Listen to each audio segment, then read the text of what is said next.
Hello दोस्तों, आप देख रहे हैं उत्थान एजुकेशन का ऑनलाइन प्लेटफॉर्म। मैं हूं आपके साथ डॉक्टर टी आर चौधरी। अपन 12th क्लास के दूसरे चैप्टर को देख रहे थे, जिसमें अपन ने नर और मादा युग्मकों का निर्माण, पुष्प की संरचना देखी थी। पुष्प की संरचना के बाद पुंकेसर यानी लघु बीजाणुधानी और स्त्री केसर यानी गुरु बीजाणुधानी में बनने वाले नर और मादा युग्मकों का निर्माण अपन ने करवा लिया था, अर्थात नर युग्मक और मादा युग्मक बनकर के तैयार हो चुके हैं। अब नर और मादा युग्मक बनने के बाद अगला स्टेप क्या होगा, तो आपके बोर्ड की स्क्रीन पे आपको दिख रहा है एक शब्द, और वो शब्द है पोलिनेशन, परागण। सबसे पहला जो शब्द है वो है पोलिनेशन, परागण। तो सबसे पहले मैं आपको बता दूं कि परागण किसे कहते हैं, पोलिनेशन क्या होता है। एक होता है परागकण और दूसरा है परागण। परागकण तो पूर्ण विकसित नर युग्मकोद्भिद होता है, और यह है परागण। परागण का मतलब होता है किसी पादप पुष्प के पुंकेसर यानी पराग कोष के परिपक्वन के उपरांत जब पराग कोष का स्फुटन होता है, तो पराग कोष के स्फुटन में मुक्त होने वाले पराग कणों का, पराग कोष के स्फुटन में मुक्त होने वाले पराग कणों का मादा पुष्प या पुष्प के मादा भागों तक पहुंचने की क्रिया परागण कहलाती है। यानी नर युग्मकों का मादा युग्मकों या मादा जन्नांगों तक पहुंचने की क्रिया है, वो परागण कहलाती है। एक बार सटीक परिभाषा में आपके सामने फिर बोल रहा हूं। लघु बीजाणुधानी या पराग कोष के स्फुटन के उपरांत मुक्त होने वाले पराग कणों का, मुक्त होने वाले पराग कणों का मादा जन्नांगों तक पहुंचना परागण कहलाता है। अब मुक्त होने वाले जो परागण है, ये पूरी क्रिया परागण या पोलिनेशन कहलाती है, जो मुख्यतः दो प्रकार की होती है। एक तो है सेल्फ पोलिनेशन यानी स्वपरागण, आप देख रहे हैं यहां पर, यह है स्व परागण, और दूसरा है क्रॉस क्रॉस पोलिनेशन या पर परागण। अब स्वपरागण की मैं बात करूं तो सबसे पहले स्वपरागण की परिभाषा की बात करते हैं अपन। तो स्वपरागण नाम से स्पष्ट है कि एक पुष्प के परागकण उसी पुष्प के परागण उसी पुष्प की वृत्तिकाग्र तक पहुंचते हैं। यानी एक ही पुष्प के नर युग्मकों का उसके नर जन्नांगों से मादा जन्नांग, उसी पुष्प के मादा जन्नांगों तक पहुंचना, अर्थात एक ही पुष्प के पुंकेसरों से मुक्त होने वाले परागकणों का उसी पुष्प की वृत्तिकाग्र तक जाना स्वपरागण कहलाता है। अब स्वपरागण कब कब होगा, अर्थात स्वपरागण के लिए क्या क्या अनुकूलताएं रहेगी, तो सबसे पहली अनुकूलता है कि पुष्प का द्विलिंगी होना जरूरी है। अर्थात स्वपरागण की पहली जो अनुकूलता है वो है पुष्प का द्विलिंगी होना, अर्थात बाइसेक्सुअल फ्लोर।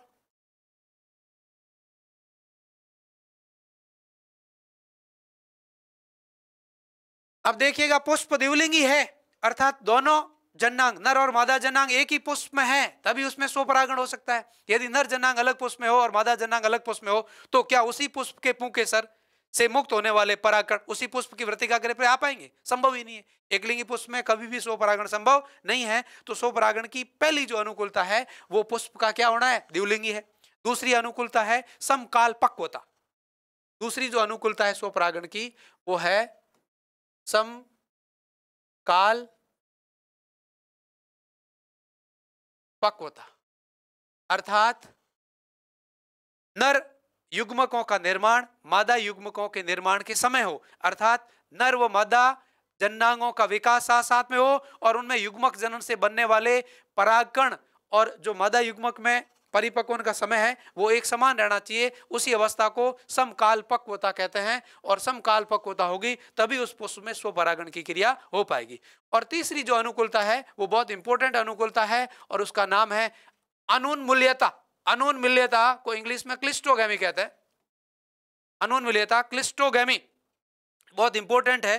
क्लिस्टोगैमी का मतलब होता है किसी पुष्प का बंद रहना, अर्थात पुष्प अपने नर व मादा युग्मकों का निर्माण करने के बाद भी पुष्प खुले नहीं, परागण बनने के बाद वो पुष्प बंद ही रहे, और पुष्प के जो पुष्पीय अवयव यानी पुंकेसर और स्त्री केसर है वो पुष्प के अन्य घटकों से या अवयवों से ढके हुए रहे, जिससे उस पुष्प के परागण उसी पुष्प के स्त्री केसर तक चले जाए। इसी क्रिया में स्वपरागण की संभावना अधिक रहती है। अर्थात अनुन्मूल्यता का मतलब है क्लिस्टोगेमी। कुछ पुष्प ऐसे होते हैं वो अपने जीवन में आजीवन रूप से यानी हमेशा बंद पुष्प ही रखते हैं।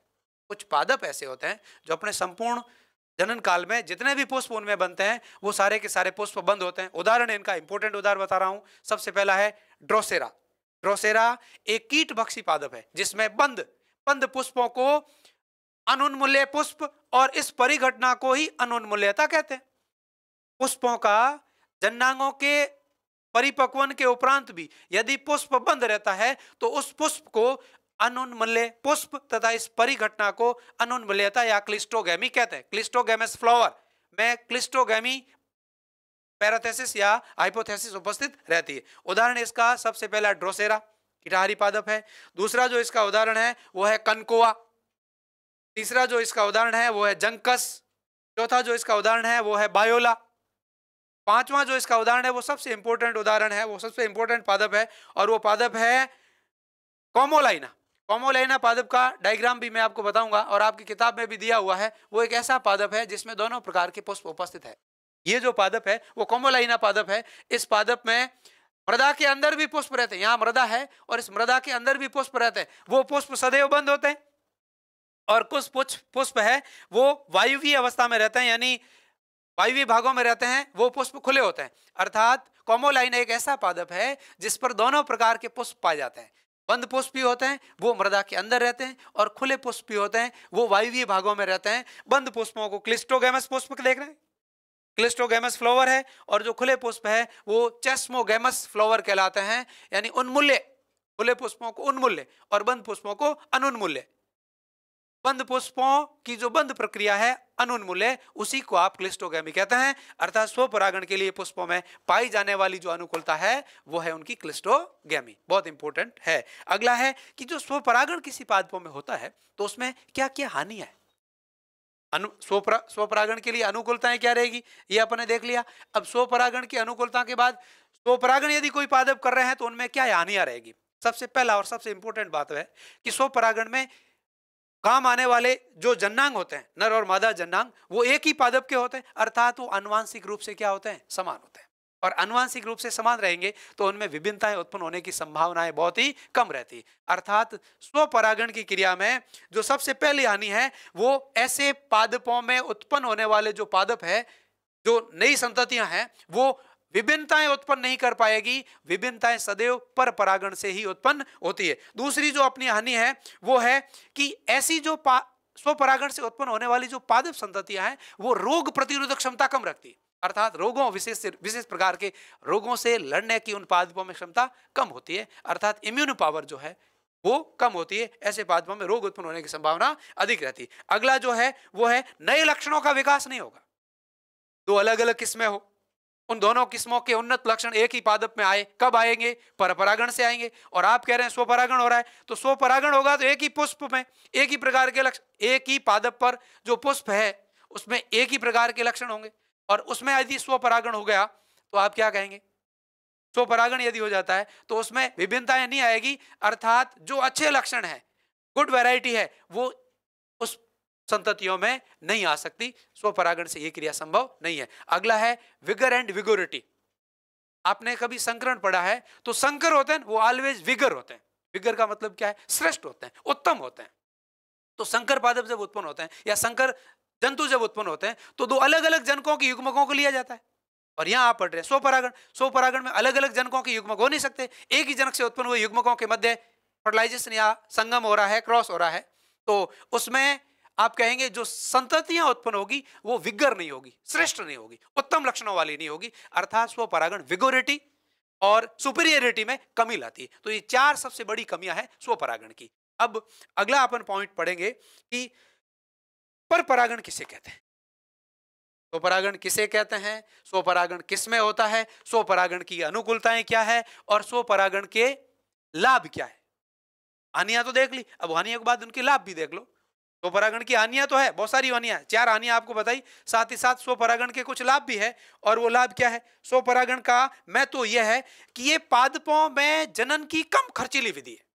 कम खर्चीली कैसे हुई, कम खर्चीली ऐसे हुई कि उसी पुष्प के परागकणों को उसी पुष्प की वृत्तिकाग्र तक जाना है और वहां जाने के लिए अत्यंत कम ऊर्जा खर्च करनी पड़ेगी, कम अनुकूलताएं उत्पन्न करनी पड़ेगी।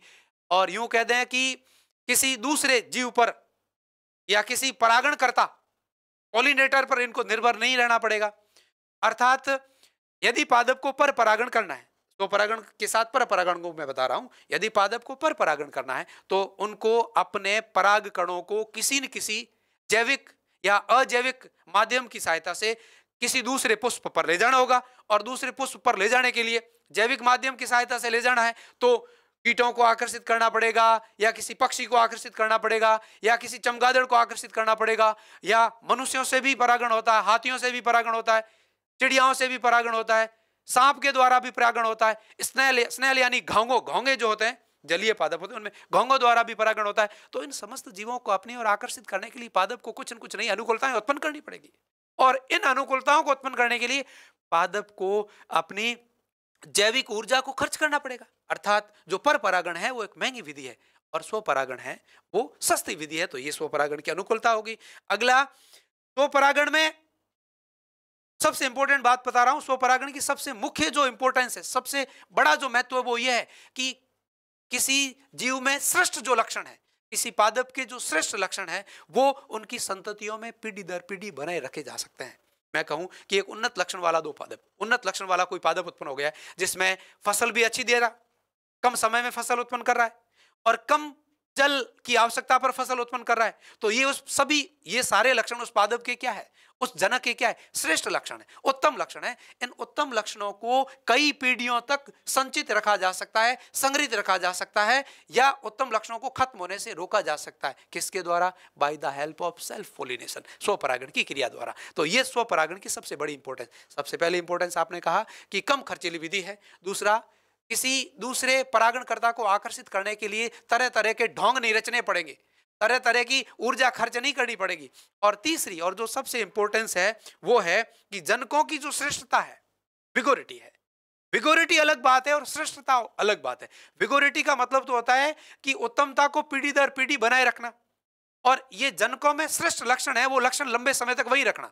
यदि वहां नहीं रहेंगे, माना कि स्वपरागण होने वाले पादप में आपने प्राकृतिक रूप से कृत्रिम रूप से पर परागण करवा दिया, स्वपरागण को रोककर आपने कृत्रिम पर परागण करवा दिया, तो उस जनक के अंदर जो श्रेष्ठ लक्षण थे वो रहेंगे नहीं, क्योंकि दूसरे जनक से भी क्या आ गए, युग्मक आ गए। और इस पहले वाले जनक का एक युग्मक और दूसरे जनक के दो युग्मक आपस में मिलेंगे तो नए लक्षण उत्पन्न कर देंगे। तो किसी जनक में जो श्रेष्ठ लक्षण थे एक जनक में, वो पीढ़ी दर पीढ़ी स्टोर नहीं रहेंगे, यानी संचित नहीं रहेंगे। अर्थात जो स्वपरागण है वो पादपों में जो श्रेष्ठ लक्षण है, उत्तम लक्षण है, उनको पीढ़ी दर पीढ़ी संचित करने का भी एक बहुत ही उत्तम टेक्निक है, उत्तम विधि है। तो यह है स्वपरागण किसे कहते हैं, स्वपरागण की अनुकूलताएं क्या है, स्वपरागण की हानियां क्या है, और स्वपरागण के महत्व यानी लाभ क्या है, ये सारी बातें। अब स्वपरागण होता किस किस में, जिन जिन में ये सारी अनुकूलताएं रहेगी उनमें स्वपरागण होगा। और स्वपरागण दर्शाने वाले पादपों में कुछ विशिष्ट प्रकार के परागणकर्ताओं की आवश्यकता नहीं रहती। अर्थात ये सबसे सस्ती, सबसे सीधी, कम समय में होने वाली और एक इसको अडेप्टेबल मेथड कह सकते हैं। अगला है पर परागण, इसको आप क्रॉस पॉलिनेशन भी कहते हैं, पर परागण।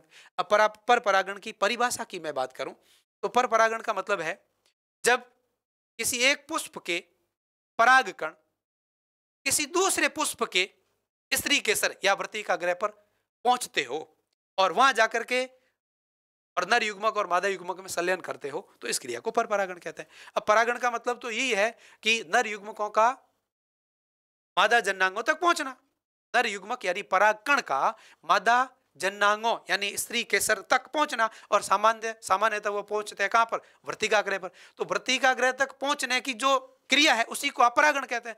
और ये एक पुष्प के परागकण जब किसी दूसरे पुष्प की वृत्तिकाग्र पर जाएंगे तो उसको पर परागण कहेंगे। अब देखिएगा, ये पुष्प एक ही पादप पर हो सकता है और किसी अलग पादप पर भी हो सकता है। आप समझिएगा बात को। एक सिंपल सा मैं एक डायग्राम बना रहा हूं। ये एक पादप है, इस पादप पर ये दो पुष्प है, मान लिया ये 4 पुष्प है।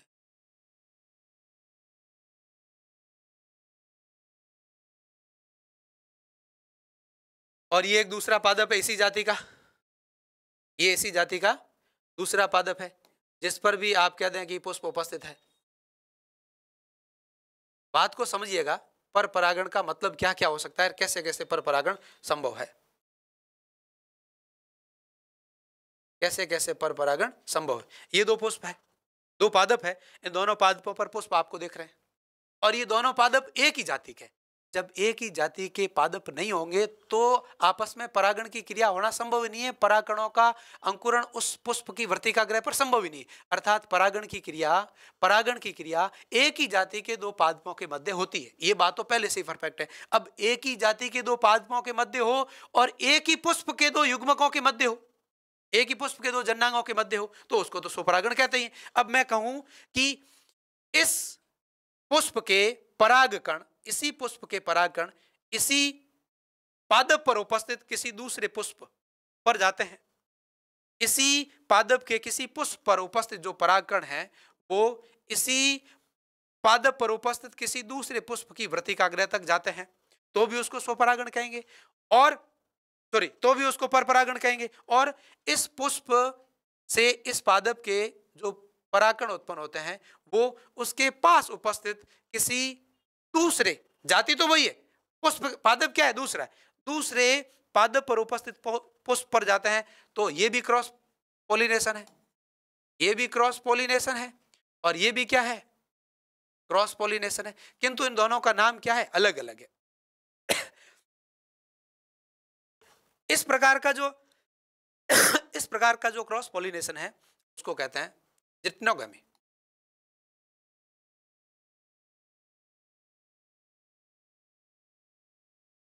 और इस प्रकार का जो क्रॉस पोलिनेशन है उसको कहते हैं जिनोगमी।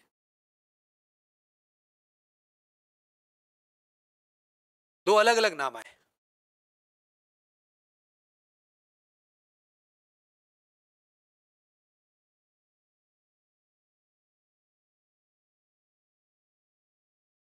और यह है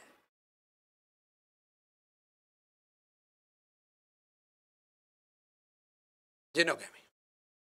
दोनों की परिभाषा को देखिएगा कि जब पर परागण के समय, बहुत इंपॉर्टेंट बात बता रहा हूं, जब पर परागण के समय एक ही पादप पर उपस्थित दो पुष्पों के मध्य, एक ही पादप पर उपस्थित दो पुष्पों के मध्य पराग कणों का आदान प्रदान होता हो या परागण की क्रिया होती हो, तो इस प्रकार के पर परागण में जिट्नोगमी प्रकार का पर परागण होता है, जिसमें परागित होने वाले परागकण और मादा युग्मक आनुवांशिक रूप से क्या है, आनुवांशिक रूप से क्या है, समान है। इन दोनों की आनुवांशिक संरचना क्या है, समान है। तो आनुवांशिक रूप से तो ये कैसा हुआ, स्वपरागण हुआ, आनुवांशिक रूप से क्या हुआ, स्वपरागण हुआ, किंतु प्रकृति के आधार पर कैसा हुआ, परपरागण हुआ। अर्थात आनुवांशिक रूप से स्वपरागण को जिट्नोगमी कहते हैं, जिसमें एक ही पादप पर उपस्थित दो पुष्पों के मध्य परागण की क्रिया होती है। अब दूसरा है जिनोगमी। ये जिनोगमी आनुवांशिक रूप से भी परपरागण है और दूसरी कहें कि आकारिकी रूप से बात करें तो भी परपरागण है। तो आनुवांशिक रूप से परपरागण क्यों हुआ, क्योंकि ये एक पुष्प है और ये दूसरा पुष्प है, इन दोनों पुष्पों की जातियां समान है, किंतु इन दोनों की आनुवांशिक संरचना तो क्या होगी, भिन्न भिन्न होगी। अर्थात इस पुष्प के पराग कणों का उसी जाति के किसी दूसरे पादप पर उपस्थित पुष्प तक पहुंचना होता है, तो उसको पूर्णतः पर परागण या जिनोगमी प्रकार का पर परागण कहते हैं। ये दो इंपॉर्टेंट बातें हैं। पर परागण में भी दो अलग अलग तरीके हैं। पहले वाला भी पर परागण है, किंतु आनुवांशिक रूप से क्या हुआ, स्वपरागण। अब अगली बात ये आती है कि पर परागण के लिए पादपों में क्या क्या अनुकूलताएं होती है। यहां पर लिखा हुआ है, सबसे पहले है एक लिंगिता हो। पर परागण तभी होगा यदि द्विलिंगी पुष्प है, तो उसी पुष्प के पुंकेसर में उत्पन्न होने वाले परागकण उसी पुष्प की वर्तिका ग्रह तक पहुंच जाएंगे, द्विलिंगी में, अर्थात स्वपरागण हो गया। किंतु यदि पुष्प में एक लिंगिता है तो क्या उसमें स्वपरागण संभव है? अरे पुष्प के अंदर केवल एक ही जन्नांग है, या तो नर जन्नांग रहेंगे या मादा जन्नांग रहेंगे, तो इस प्रक्रिया को क्या कहते हैं, एक लिंगिता कहते हैं, यूनिसेक्सुअलिटी कहते हैं। और एक लिंगी पुष्प सदैव क्या करते हैं, सदैव क्या करते हैं, पर परागण ही दर्शाते हैं। दूसरा है भिन्न काल पक्वता, अर्थात नर जन्नांगों में परिपक्वन के बाद बनने वाले नर युग्मक और मादा जन्नांगों में यानी स्त्री केसर में परिपक्वन के बाद बनने वाले जो अंडाणु या एग सेल है, उनकी परिपक्वन का जो काल है, टाइम पीरियड है, वो यदि भिन्न भिन्न रहता है तो उसको भिन्न काल पक्वता कहते हैं। और वो भिन्न भिन्न रहेगा, उनके परिपक्वन का काल भिन्न भिन्न रहेगा, तो स्वपरागण की संभावना 1% भी नहीं रहती, सदैव क्या होगा, पर परागण होगा।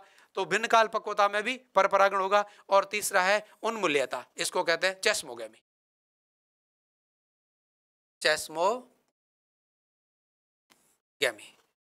उन्मूल्यता, वे पुष्प जो सदैव खुले रहते हैं, अर्थात पुष्प का परिपक्वन होगा, नर और मादा जननांगों का परिपक्वन होगा, उससे पहले ही पुष्प खुल जाएगा, खुलेगा तभी तो उस पुष्प के नर युग्मक यानी परागकण वहां से निकल करके और किसी दूसरे पुष्प की वर्तिका गृह तक जा पाएंगे। अर्थात पुष्पों का उन्मूल्य या चेस्मोगेमी होना आवश्यक है। अगला है विषम वर्तिकात्व।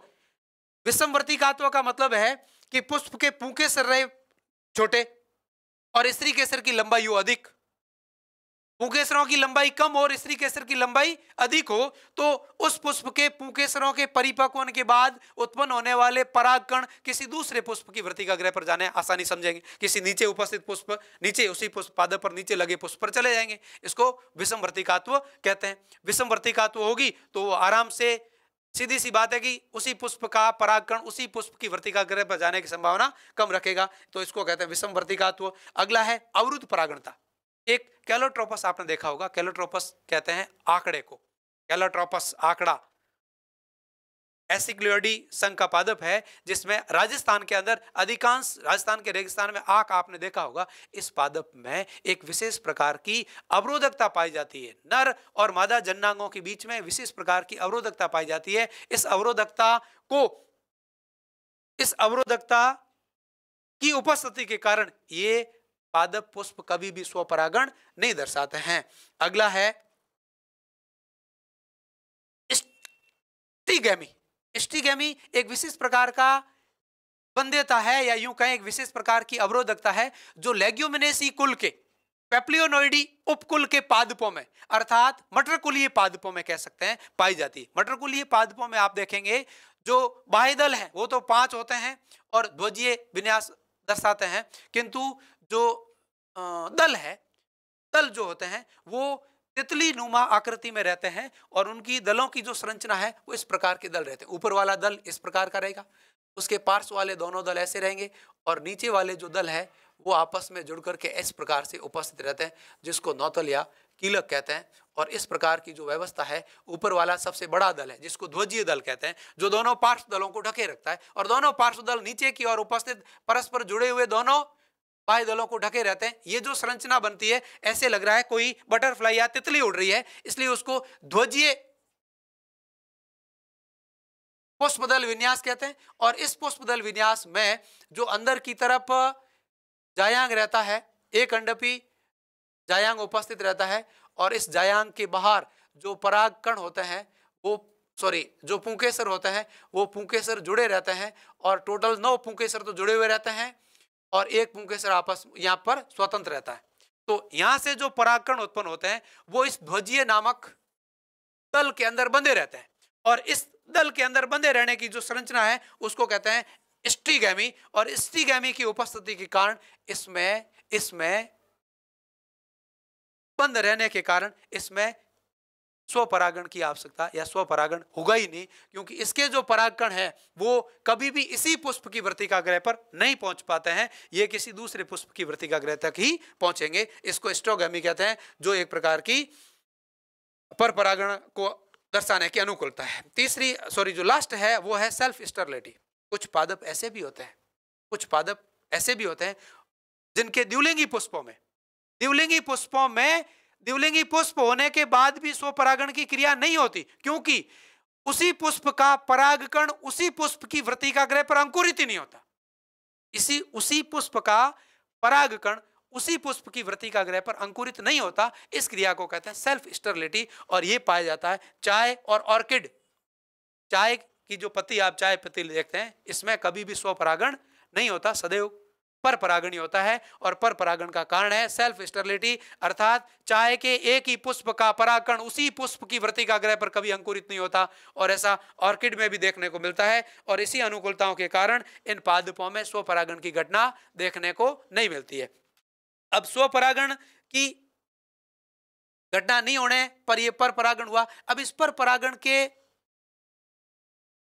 लाभ क्या है, इस पर परागण के महत्व क्या है, इस पर परागण के अनुकूलताएं क्या है? तो सबसे पहला लाभ यह है कि पर परागण की जो क्रिया होगी उस क्रिया में दो अलग अलग जनकों के युग्मकों में संलयन होगा, और दो अलग अलग जनकों के युग्मकों में संलयन होगा तो विभिन्नताएं उत्पन्न होने की संभावनाएं अधिक रहती है। अर्थात इस पर परागण की क्रिया से, पर परागण की क्रिया से दो श्रेष्ठ जनकों के उत्तम लक्षणों को किसी एक ही जनक में उत्पन्न कर संकर पादप उत्पन्न किए जा सकते हैं, संकर पादप उत्पन्न किए जा सकते हैं।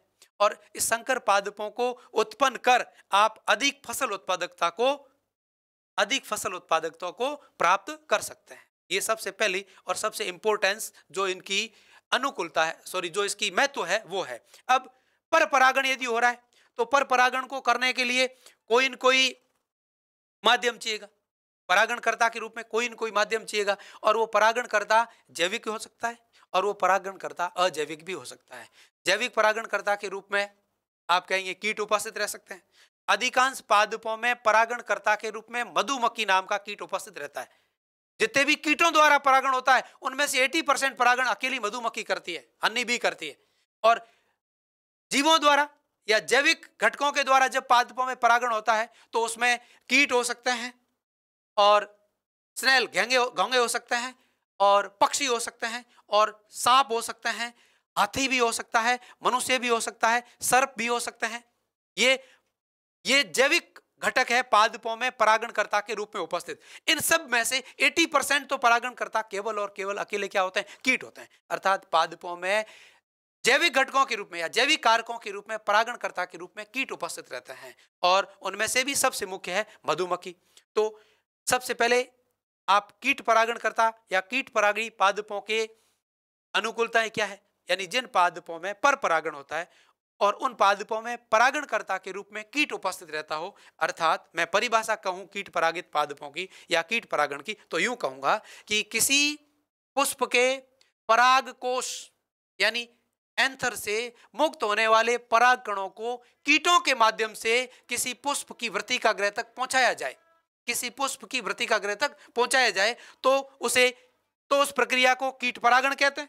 और इस कीट परागण में पादपों की कुछ न कुछ अनुकूलताएं रहेगी, यानी कीट परागण करता किस किस में काम आए। कीट परागण करता पादप को दर्शाने के लिए पादप को अपनी कुछ न कुछ अनुकूलताएं देनी पड़ेगी, और उन अनुकूलताओं में सबसे मुख्य और जो पहली अनुकूलता है वो ये है कि इस पादपों के पुष्पों में मकरंद ग्रंथियां उपस्थित रहती हैं। उन मकरंद ग्रंथियों में मकरंद का स्त्रावण होता है जो मीठा और स्वादिष्ट होता है। उस मीठे और स्वादिष्ट मकरंद को खाने के लिए, मीठे और स्वादिष्ट मकरंद को खाने के लिए कीट, मीठे और स्वादिष्ट मकरंद को खाने के लिए कीट उस पुष्पों की ओर आते हैं। जब वहां आते हैं तो वो पुष्प के जो पुंकेसर होते हैं वो परिपक्व अवस्था में होने के कारण अपने पराग कणों को उस कीट पर छोड़ देते हैं, और उसी प्रकार से वो कीट किसी उसी जाति की किसी दूसरे पुष्प पर वो मकरंद चूसने के लिए बैठेगा तो वहां परागण यानी पराग कण यानी पहुंच जाएंगे, अर्थात पोलिनेशन की क्रिया हो जाएगी।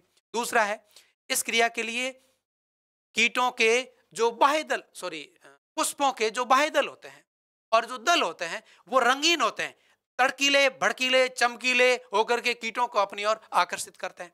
तीसरा गुणधर्म है कि ऐसे पुष्प सुगंधित होते हैं। अब पुष्पों में जो सुगंध रहती है वो अपने सूंघने के लिए या अपने को कोई विशेष प्रकार की सुगंध दिलाने के लिए नहीं होती है, वो तो अपने परागण करने के लिए, कीटों को अपनी ओर आकर्षित करने के लिए विशेष प्रकार की सुगंध को उत्पन्न करते हैं। अगला है, कीट परागित जो पादप होते हैं उनके परागण में पराग कणों में पोलन किट उपस्थित रहता है, और उस पोलन किट में विशेष प्रकार के रासायनिक पदार्थ उपस्थित रहते हैं जिनका ये कीट अपने पोषण के रूप में अवशोषण करते हैं और पराग कण को दूसरे पादप पुष्प पर ले जाने में सहायक होते हैं। चौथा है कि इस प्रकार के जो पुष्प होते हैं उनकी वृत्तिका गृह खुरदरी होती है और पराग कण चिकने होंगे और पोलन किट उपस्थित रहेगा। ये 5 उनकी मुख्य गुणधर्म है कीट परागित पुष्पों की। अब ऐसे पुष्पों में कीट परागण होगा। अब कीट परागण के कुछ विशिष्ट उदाहरण हैं, उसको देखने के लिए मैंने ये खाली पेज लिया है। तो कीट परागण का सबसे मुख्य और इंपॉर्टेंट उदाहरण है वो है साल्विया।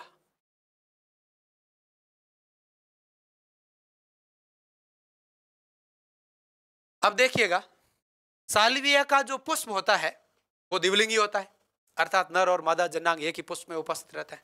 फिर भी स्वपरागण नहीं होता, पर परागण होता है, और पर परागण भी किसी विशिष्ट प्रकार के कीट के द्वारा होता है, अर्थात उसे कीट परागित पादप पुष्प कहते हैं। तो साल्विया में परागण क्रिया की एक विशिष्ट मैकेनिज्म होती है, और उस मैकेनिज्म को कहते हैं लीवर मैकेनिज्म। क्या कहते हैं? लीवर मैकेनिज्म कहलाती है, अर्थात साल्विया में कीट परागण हेतु विशिष्ट लीवर मैकेनिज्म पाई जाती है। क्या होती है मैकेनिज्म? आपके प्रैक्टिकल में भी है ये और थ्योरी में भी है, तो मैं लीवर मैकेनिज्म को समझा देता हूं कि साल्विया का जो पुष्प होता है वो द्विओष्ठी पुष्प होता है। इस प्रकार का पुष्प रहता है, इसमें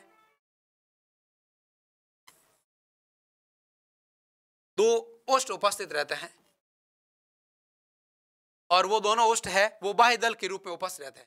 इस ओष्ठों के अंदर की तरफ यहां इसकी वृत्तिका ग्रह उपस्थित रहती है, और इस दल से जुड़ा हुआ एक पुंकेसर इधर रहता है, और इस दल से जुड़ा हुआ एक पुंकेसर इधर रहता है। अब ये पुष्प में यहां मकरंद ग्रंथियां होती है। अगली बात यह, जैसे ही कोई कीट मकरंद को चूसने के लिए जैसे ही इस पुष्प के अंदर घुसता है कोई कीट, तो इस बाह्य दल पर वो जैसे ही कीट बैठता है इस मकरंद को चूसने के लिए, तो ये बाह्य दल नीचे की ओर दबता है। ये नीचे की ओर दबने से ऊपर का जो बाह्य दल है वो भी नीचे की ओर दबेगा, और ऊपर के पराग कोश से जितने भी परागण होंगे वो कीट की पीठ पर छोड़ दिए जाएंगे, और वो कीट यहां से निकलेगा। तो होता क्या है कि कीट यहां बैठा, यहां बैठने से ये भाग नीचे की ओर दबा, ये दबने से ऊपर का भाग कीट के ऊपर टच होगा। इसी क्रिया विधि को आप लीवर मैकेनिज्म कहते हैं, जो साल्विया में पाई जाती है। तो साल्विया में द्विलिंगी द्विओष्ठीय कोष्ठ पाया जाता है, जिसका निचला जो पराग कोष होता है वो बंदे होता है, ये पुंकेसर बंदे होता है, और ऊपरी जो पुंकेसर है वो जननशील होता है। और इस जननशील पुंकेसर से जो भी परागण निकलते हैं वो मकरंद चूसते हुए कीटों के पीठ पर आ जाते हैं या बाह्य पंखों पर आ जाते हैं। अब जैसे ये कीट यहाँ से उड़ान भर के दूसरे इसी जाति के साल्विया के पुष्प पे जाता है, तो वो परागण अपने वहां छोड़ देता है, और फिर आगे से आगे ये क्रिया चलती रहती है। तो साल्विया के अंदर जो कीट परागण की क्रिया है वो लीवर मैकेनिज्म के द्वारा होती है। अगला इसका उदाहरण है युक्का। अगला उदाहरण है वो है युक्का। युक्का का काफी बड़ा पुष्प होता है, और उस पुष्प में कीटों और उस पुष्प के बीच में एक विशिष्ट प्रकार का सहजीवी संबंध उपस्थित रहता है। इस सहजीवी संबंध में कीट पुष्प के अंदर परागण करता है, यानी कीट का जो पुष्प की सहायता देता है वो है परागण, और पुष्प है वो कीट को अंडे देने हेतु स्थान उपलब्ध करवाता है। इसी प्रकार से एक और उदाहरण है पुष्प का, वो है एमोर्फोफिलस। एमोर्फोफिलस, इसका पुष्प काफी बड़ा पुष्प होता है, और लगभग 6 फीट ऊंचा पुष्प होता है। 6 फीट लंबा, या इस पुष्प की लंबाई 6 फीट तक रहती है। बड़े पुष्प होते हैं।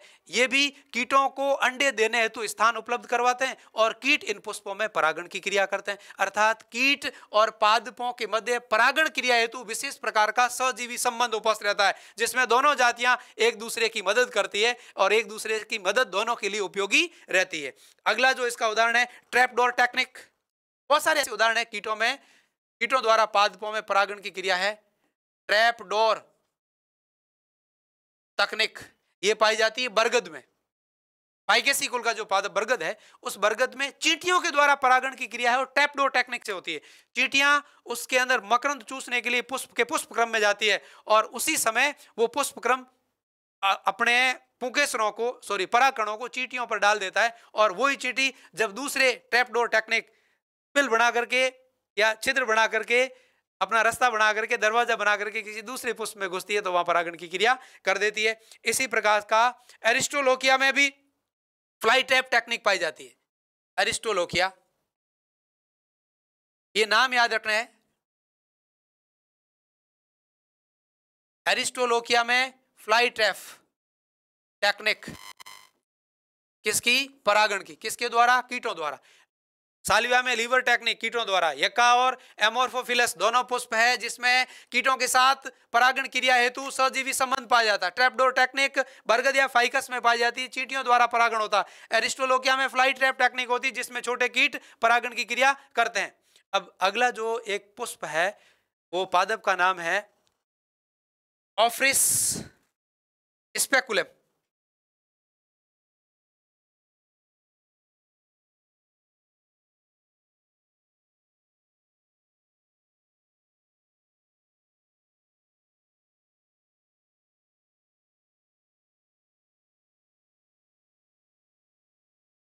पादप का नाम है ऑफ्रिस स्पेकुलम और कीट का नाम है प्रोनुबा स्लब। स्लब का मतलब होता है भंवरा, स्लब कहते हैं भंवरे को। प्रोनुबा स्लब ये एक विशेष प्रजाति का कीट है जो इस ऑफ्रिस स्पेकुलम पादप के साथ एक ऐसा सजीवी संबंध रखता है जिसमें परागण क्रिया के लिए पता नहीं पादप क्या क्या कर लेते हैं और अपने परागण को करवाने के लिए ये पुष्प है वो इसके साथ में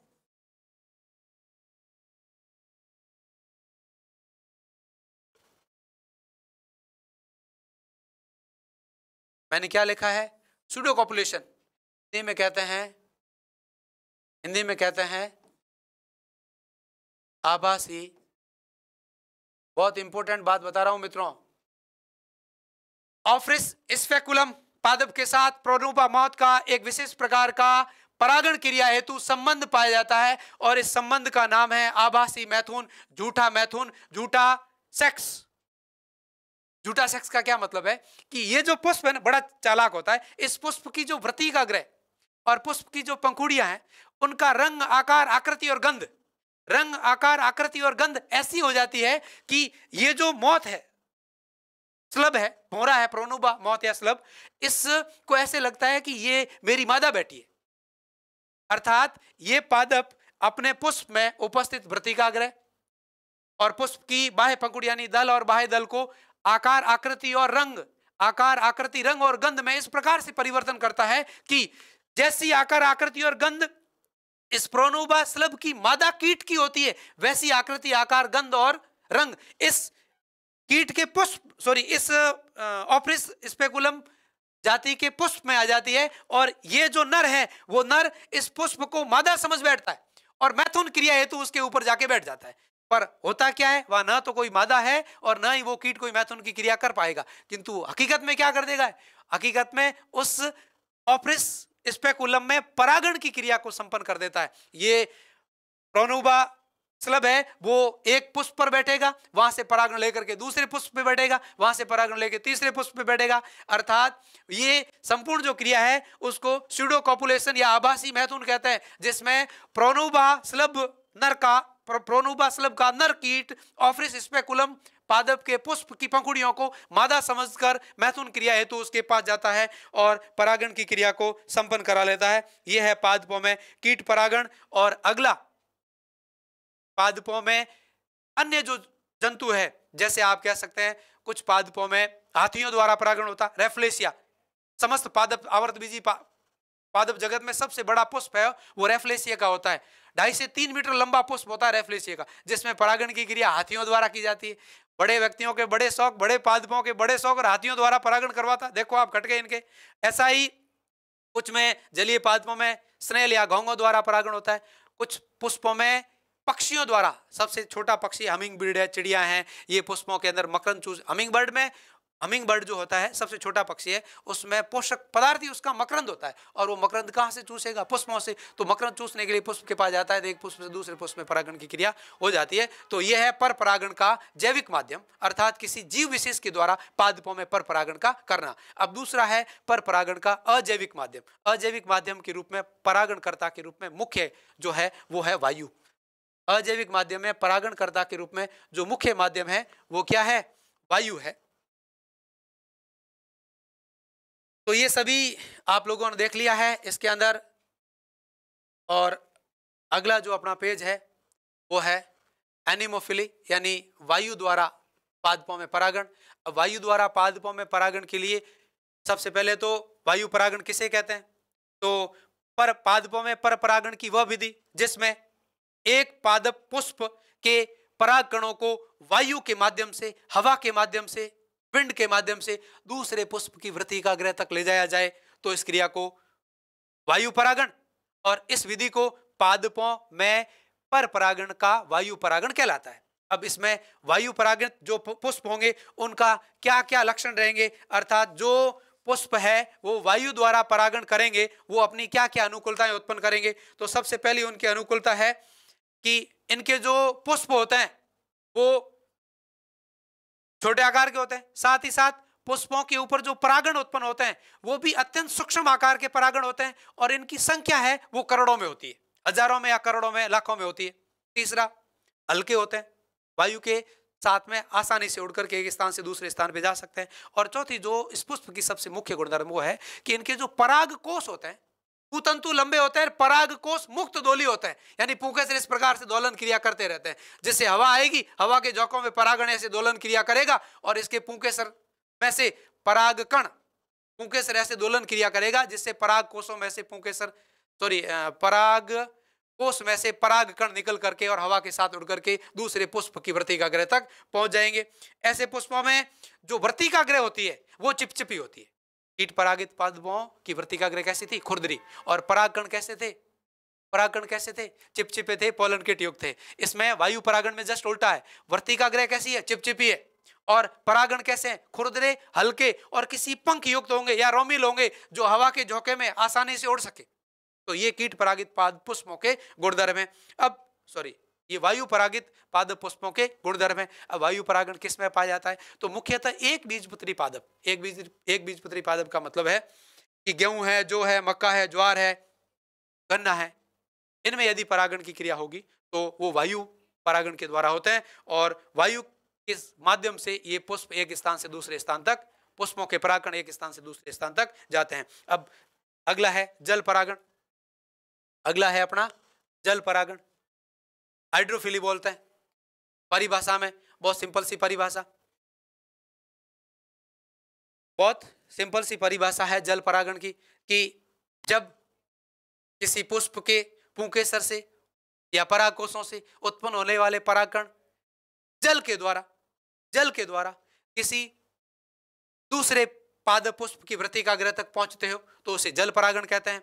और जल परागण में भी दो प्रकार का होता है, एक तो एपीहाइड्रोफिली और एक एंडोहाइड्रोफिली। एपी का मतलब जल की बाह्य सतह द्वारा परागण करना, और एंडोहाइड्रोफिली यानी जल की आंतरिक या भीतरी माध्यम द्वारा परागण का होना। जो जल निमग्न पादप होते हैं, जो जल की सतह में डूबे रहते हैं, जैसे हाइड्रिला है, सिंगाड़ा है, ड्रोसेरा है, यूट्रिकुलेरिया है, ये सारे जल के अंदर डूबे रहने वाले पादप है, जल निमग्न पादप है।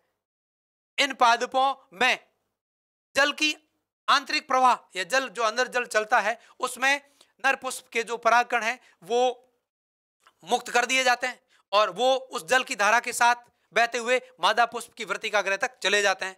अर्थात इस प्रकार के पुष्पों के क्या लक्षण रहेंगे? तो सबसे पहला यह है कि पुष्प के जो परागण होंगे वो थोड़े बड़े होंगे और जल की धारा में आराम से बह सके, चपटे होंगे, और वृत्तिकाग्र थोड़ी ऊपर से अधिक फैली रहेगी।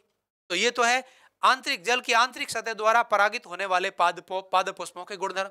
अब कुछ पादप पुष्प ऐसे होते हैं जल की बाह्य सतह से परागण दर्शाते हैं। उसका सबसे इंपॉर्टेंट उदाहरण है आपका वेलिस्नेरिया। डायग्राम भी आपके सामने पड़ा है वेलिस्नेरिया का। वेलिस्नेरिया ये जलीय पादप है और मुख्यतः जल निमग्न पादप है, यानी जल की भित्ति के अंदर, जल की बाह्य सतह से अंदर रहने वाला पादप है। प्रश्न एग्जाम में पूछा गया है 2015 या 16 के बोर्ड के एग्जाम में प्रश्न आया था कि वेलिस्नेरिया के पादप में जल परागण की क्रिया को समझाइएगा। तो अब आप विस्तार से इसको समझने का प्रयास कीजिएगा। वेलिस्नेरिया एकलिंगी पुष्प रखता है, अर्थात नर पुष्प अलग होते हैं और मादा पुष्प अलग होते हैं। एकलिंगी पुष्प होता है, नर पुष्प अलग होते हैं और मादा पुष्प अलग होते हैं, और दोनों पुष्प एक ही पादप पर पाए जाते हैं। अर्थात पादप डायोसियस है किंतु पुष्प कैसे हैं? एकलिंगी है। मोनोसियस और डायोसियस पादप आपको बताए थे, तो वेलिस्नेरिया डायोसियस पादप है किंतु पुष्प कैसे? एकलिंगी पुष्प है। तो इसका जो नर पुष्प होता है वो ऊपर से चौड़ा होता है, और जैसे ही नर पुष्प को उत्पन्न होता है वो पुष्प उत्पन्न होते हुए सीधा ही जल की ऊपरी सतह पर चला जाता है। जैसे आपको यहाँ दिख रहा है, ये वेलिस्नेरिया का नर पुष्प है। क्या है? वेलेस्नेरिया का नर पुष्प है। ये बड़ा पुष्प है जो ऊपरी सतह पर आ गया है और ये जल की बाह्य सतह पर आता है, अपने परागकणों को छोड़ रहे हैं। ये परागकण, ये परागकण, ये परागकण जो आपको छोटे छोटे दिख रहे हैं, नर पुष्प से परागकण मुक्त हुए हैं और मुक्त होने वाले परागकण जल की ऊपरी सतह पर इस प्रकार से फैल जाते हैं। ये वेलेस्नेरिया के जल परागकण है, ऐसे फैले हुए पड़े हैं। अब जैसे ही ऊपरी सतह पर वेलेस्नेरिया के जल परागकण आते हैं, वैसे ही वेलेस्नेरिया के दूसरे उसी पादप के इसी किसी दूसरे तंतु पर मादा पुष्प उपस्थित रहता है, जो इस प्रकार के फोल्डिंग में उपस्थित है। देख लो, ये फोल्ड दिख रहा है आपको, इस फोल्डिंग में उपस्थित है। और ये फोल्ड जैसे ही ये नर पुष्प अपने परागकणों को यहाँ छोड़ता है, ये फोल्ड खुलता है और मादा पुष्प भी कहाँ आ जाता है, जल की बाह्य सतह पर आ जाता है। और जैसे ही मादा पुष्प जल की बाह्य सतह पर आता है, बाह्य सतह पर वेलेस्नेरिया के परागकण चलते होते हैं और बाह्य सतह पर फोल्डिंग खुलने से अंदर का जो फोल्ड था वो फोल्ड खुल करके बाह्य सतह पर नर पुष्प आया है। उसकी वृत्तिकाग्र यहाँ ऊपर की ओर पड़ी है ये, और इस वृत्तिकाग्र पे ये पुष्प के परागकण आते हैं और परागण की क्रिया संपन्न हो जाती है। अर्थात वेलेस्नेरिया में जल की बाह्य सतह द्वारा परागण की क्रिया होती है। तो ये है परागण। अब अगली बात आती है कि स्वपरागण और परपरागण तो आपने देख लिया, पर स्वपरागण की मुख्य उपयोगिता क्या है और परपरागण की मुख्य उपयोगिता क्या है। तो स्वपरागण की मुख्य उपयोगिता में आप ये कहेंगे, स्वपरागण की क्रिया में किसी जनकों में उपस्थित श्रेष्ठ लक्षणों को लंबे समय तक संरक्षित रखा जा सकता है। परपरागण की सबसे इंपॉर्टेंस या मुख्य उपयोगिता क्या है? परपरागण के द्वारा दो अलग अलग जनकों में उपस्थित श्रेष्ठ लक्षणों को एक ही जनक में लाकर अधिक विभिन्नताएं वाली संततियां उत्पन्न की जा सकती है। दोनों लाइन बहुत इंपॉर्टेंट है। अब अगली आपने जब स्वपरागण को पढ़ा तब मैंने कहा था स्वपरागण के कई सारे हानियां हैं, और उसमें सबसे बड़ी जो हानि है वो है स्वपरागण के कारण पादपों में विटर एंड विगोरिटी, जो श्रेष्ठता है वो खत्म हो जाती है, सुपीरियरिटी जो है वो खत्म हो जाती है। और इस क्रिया को कहते हैं अंतः प्रजनन अवनमन। अंतः प्रजनन अवनमन, अंतः प्रजनन अवनमन की क्रिया के दौरान स्वपरागण यानी एक ही पादप पुष्प के नर व मादा युग्मकों के मध्य निषेचन होता है। तो विभिन्नताएं उत्पन्न नहीं होने से इस क्रिया से उत्पन्न होने वाली संततियों में बार बार इसी क्रिया से जिस पादप में संततियां उत्पन्न हो रही है वो अपनी उत्पादकता को घटा देती है। इसमें जनकों की जो श्रेष्ठता है वो खत्म हो जाती है, विभिन्नताएं उत्पन्न नहीं होती है, और इस संपूर्ण क्रिया को अंतः प्रजनन अवनमन कहते हैं। तो यह है परागण की क्रिया। तो आपने इस चैप्टर के अंदर नर युग्मकों का निर्माण, नर जननांगों में नर युग्मकों का निर्माण देख लिया, मादा जननांगों में मादा युग्मकों का निर्माण देख लिया, और नर युग्मकों का मादा युग्मकों तक पहुंचना देख लिया। अब ये सारा होने के बाद जो अगली जो क्रिया होगी वो क्रिया होगी पराग स्त्री संकर्षण, pollen pistil interaction. Pollen pistil interaction अर्थात जब किसी पुष्प के परागकण उसी जाति की मादा जननांग या स्त्री के सर पर आते हैं, वृत्तिकाग्र पे आते हैं, तो उनमें कैसी आंतरिक क्रियाएं होती है जिससे उसमें पहचान हो जाए कि हाँ ये इसी जाति के परागकण हैं और ये इसी वृत्तिकाग्र पर अंकुरित हो सकते हैं। अर्थात आपसे ये भी पूछा जा सकता है कि गेहूं के परागकण जौ के पुष्प पर जाकर अंकुरित क्यों नहीं होते? आपने एक ही खेत में गेहूं भी बो रखे हैं, एक ही खेत में जौ भी बो रखे हैं, वो दोनों एक बीजपत्री पादप है, दोनों पर उत्पन्न होने वाले पुष्प भी लगभग एक जैसे ही आते हैं, तो क्यों नहीं गेहूं और जौ की फसल, अच्छा दोनों में वायु परागण की विधि से परागण होता है, तो क्यों नहीं गेहूं के परागण जाके गेहूं पे अंकुरित क्यों नहीं हो जाते, और गेहूं के परागण जाके और गेहूं के परागण जाके जौ पर अंकुरित क्यों नहीं हो जाते, और जौ के परागण जाके गेहूं के पुष्प पर अंकुरित क्यों नहीं हो जाते? ऐसा नहीं होता। तो आपसे पूछा जाए कि आप जीव विज्ञान के विद्यार्थी होने के नाते इस बात को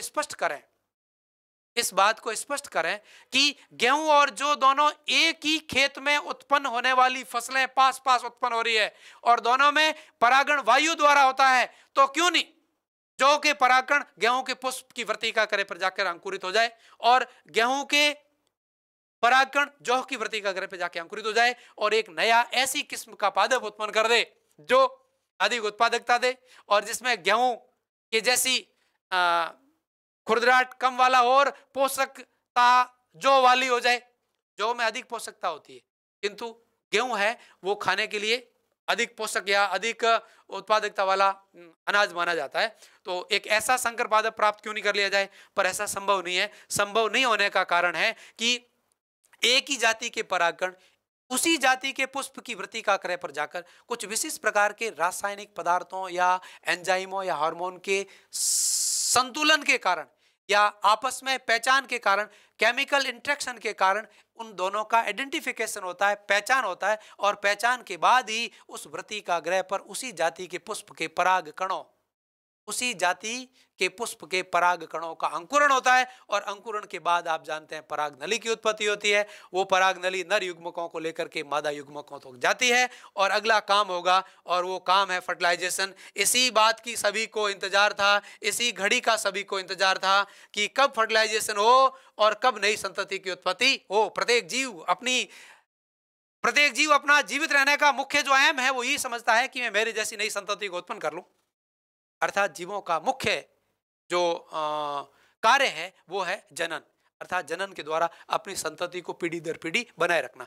बिना आवर्तबीजी पादपों में निषेचन की क्रिया के द्वारा संततियों को एक पीढ़ी से अगली पीढ़ी में बनाया रखा जा सकता है। तो सबसे पहली बात आती है फर्टिलाइजेशन किसे कहते हैं, अर्थात फर्टिलाइजेशन की परिभाषा क्या है। आवर्तबीजी पादपों में फर्टिलाइजेशन कैसे होता है। फर्टिलाइजेशन या निषेचन की मैं बात कहूं तो इतना ही कहूंगा, नर व मादा युग्मकों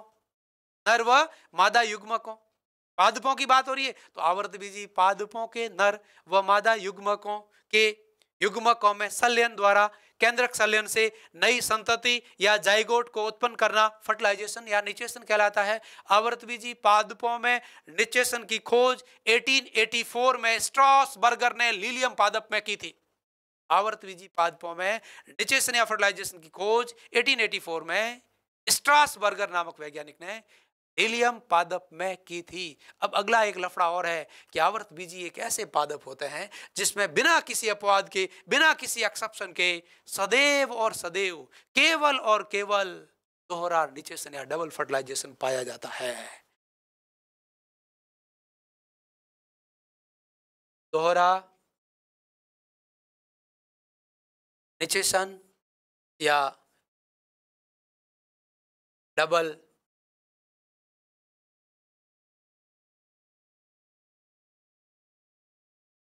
फर्टिलाइजेशन। तो अब बात आती है कि आवर्तबीजी पादपों में जो दोहरा निषेचन है वो क्या होता है, डबल फर्टिलाइजेशन क्या होता है। आवर्तबीजी पादपों के अलावा लैंगिक जनन करने वाले किसी भी जीव जगत, संपूर्ण जीव जगत की बात कर रहा हूं जिसमें प्लांट किंगडम और एनिमल किंगडम दोनों की बात कर रहा हूं, आवर्तबीजी पादपों को छोड़कर किसी भी पादपों में या किसी भी जंतुओं में निषेचन के समय इस दोहरे निषेचन की परिघटना नहीं पाई जाती। अर्थात आवर्तबीजी पादपों में दोहरा निषेचन होता है जिसकी खोज 1897-98 में एस.जी. नवास्चिन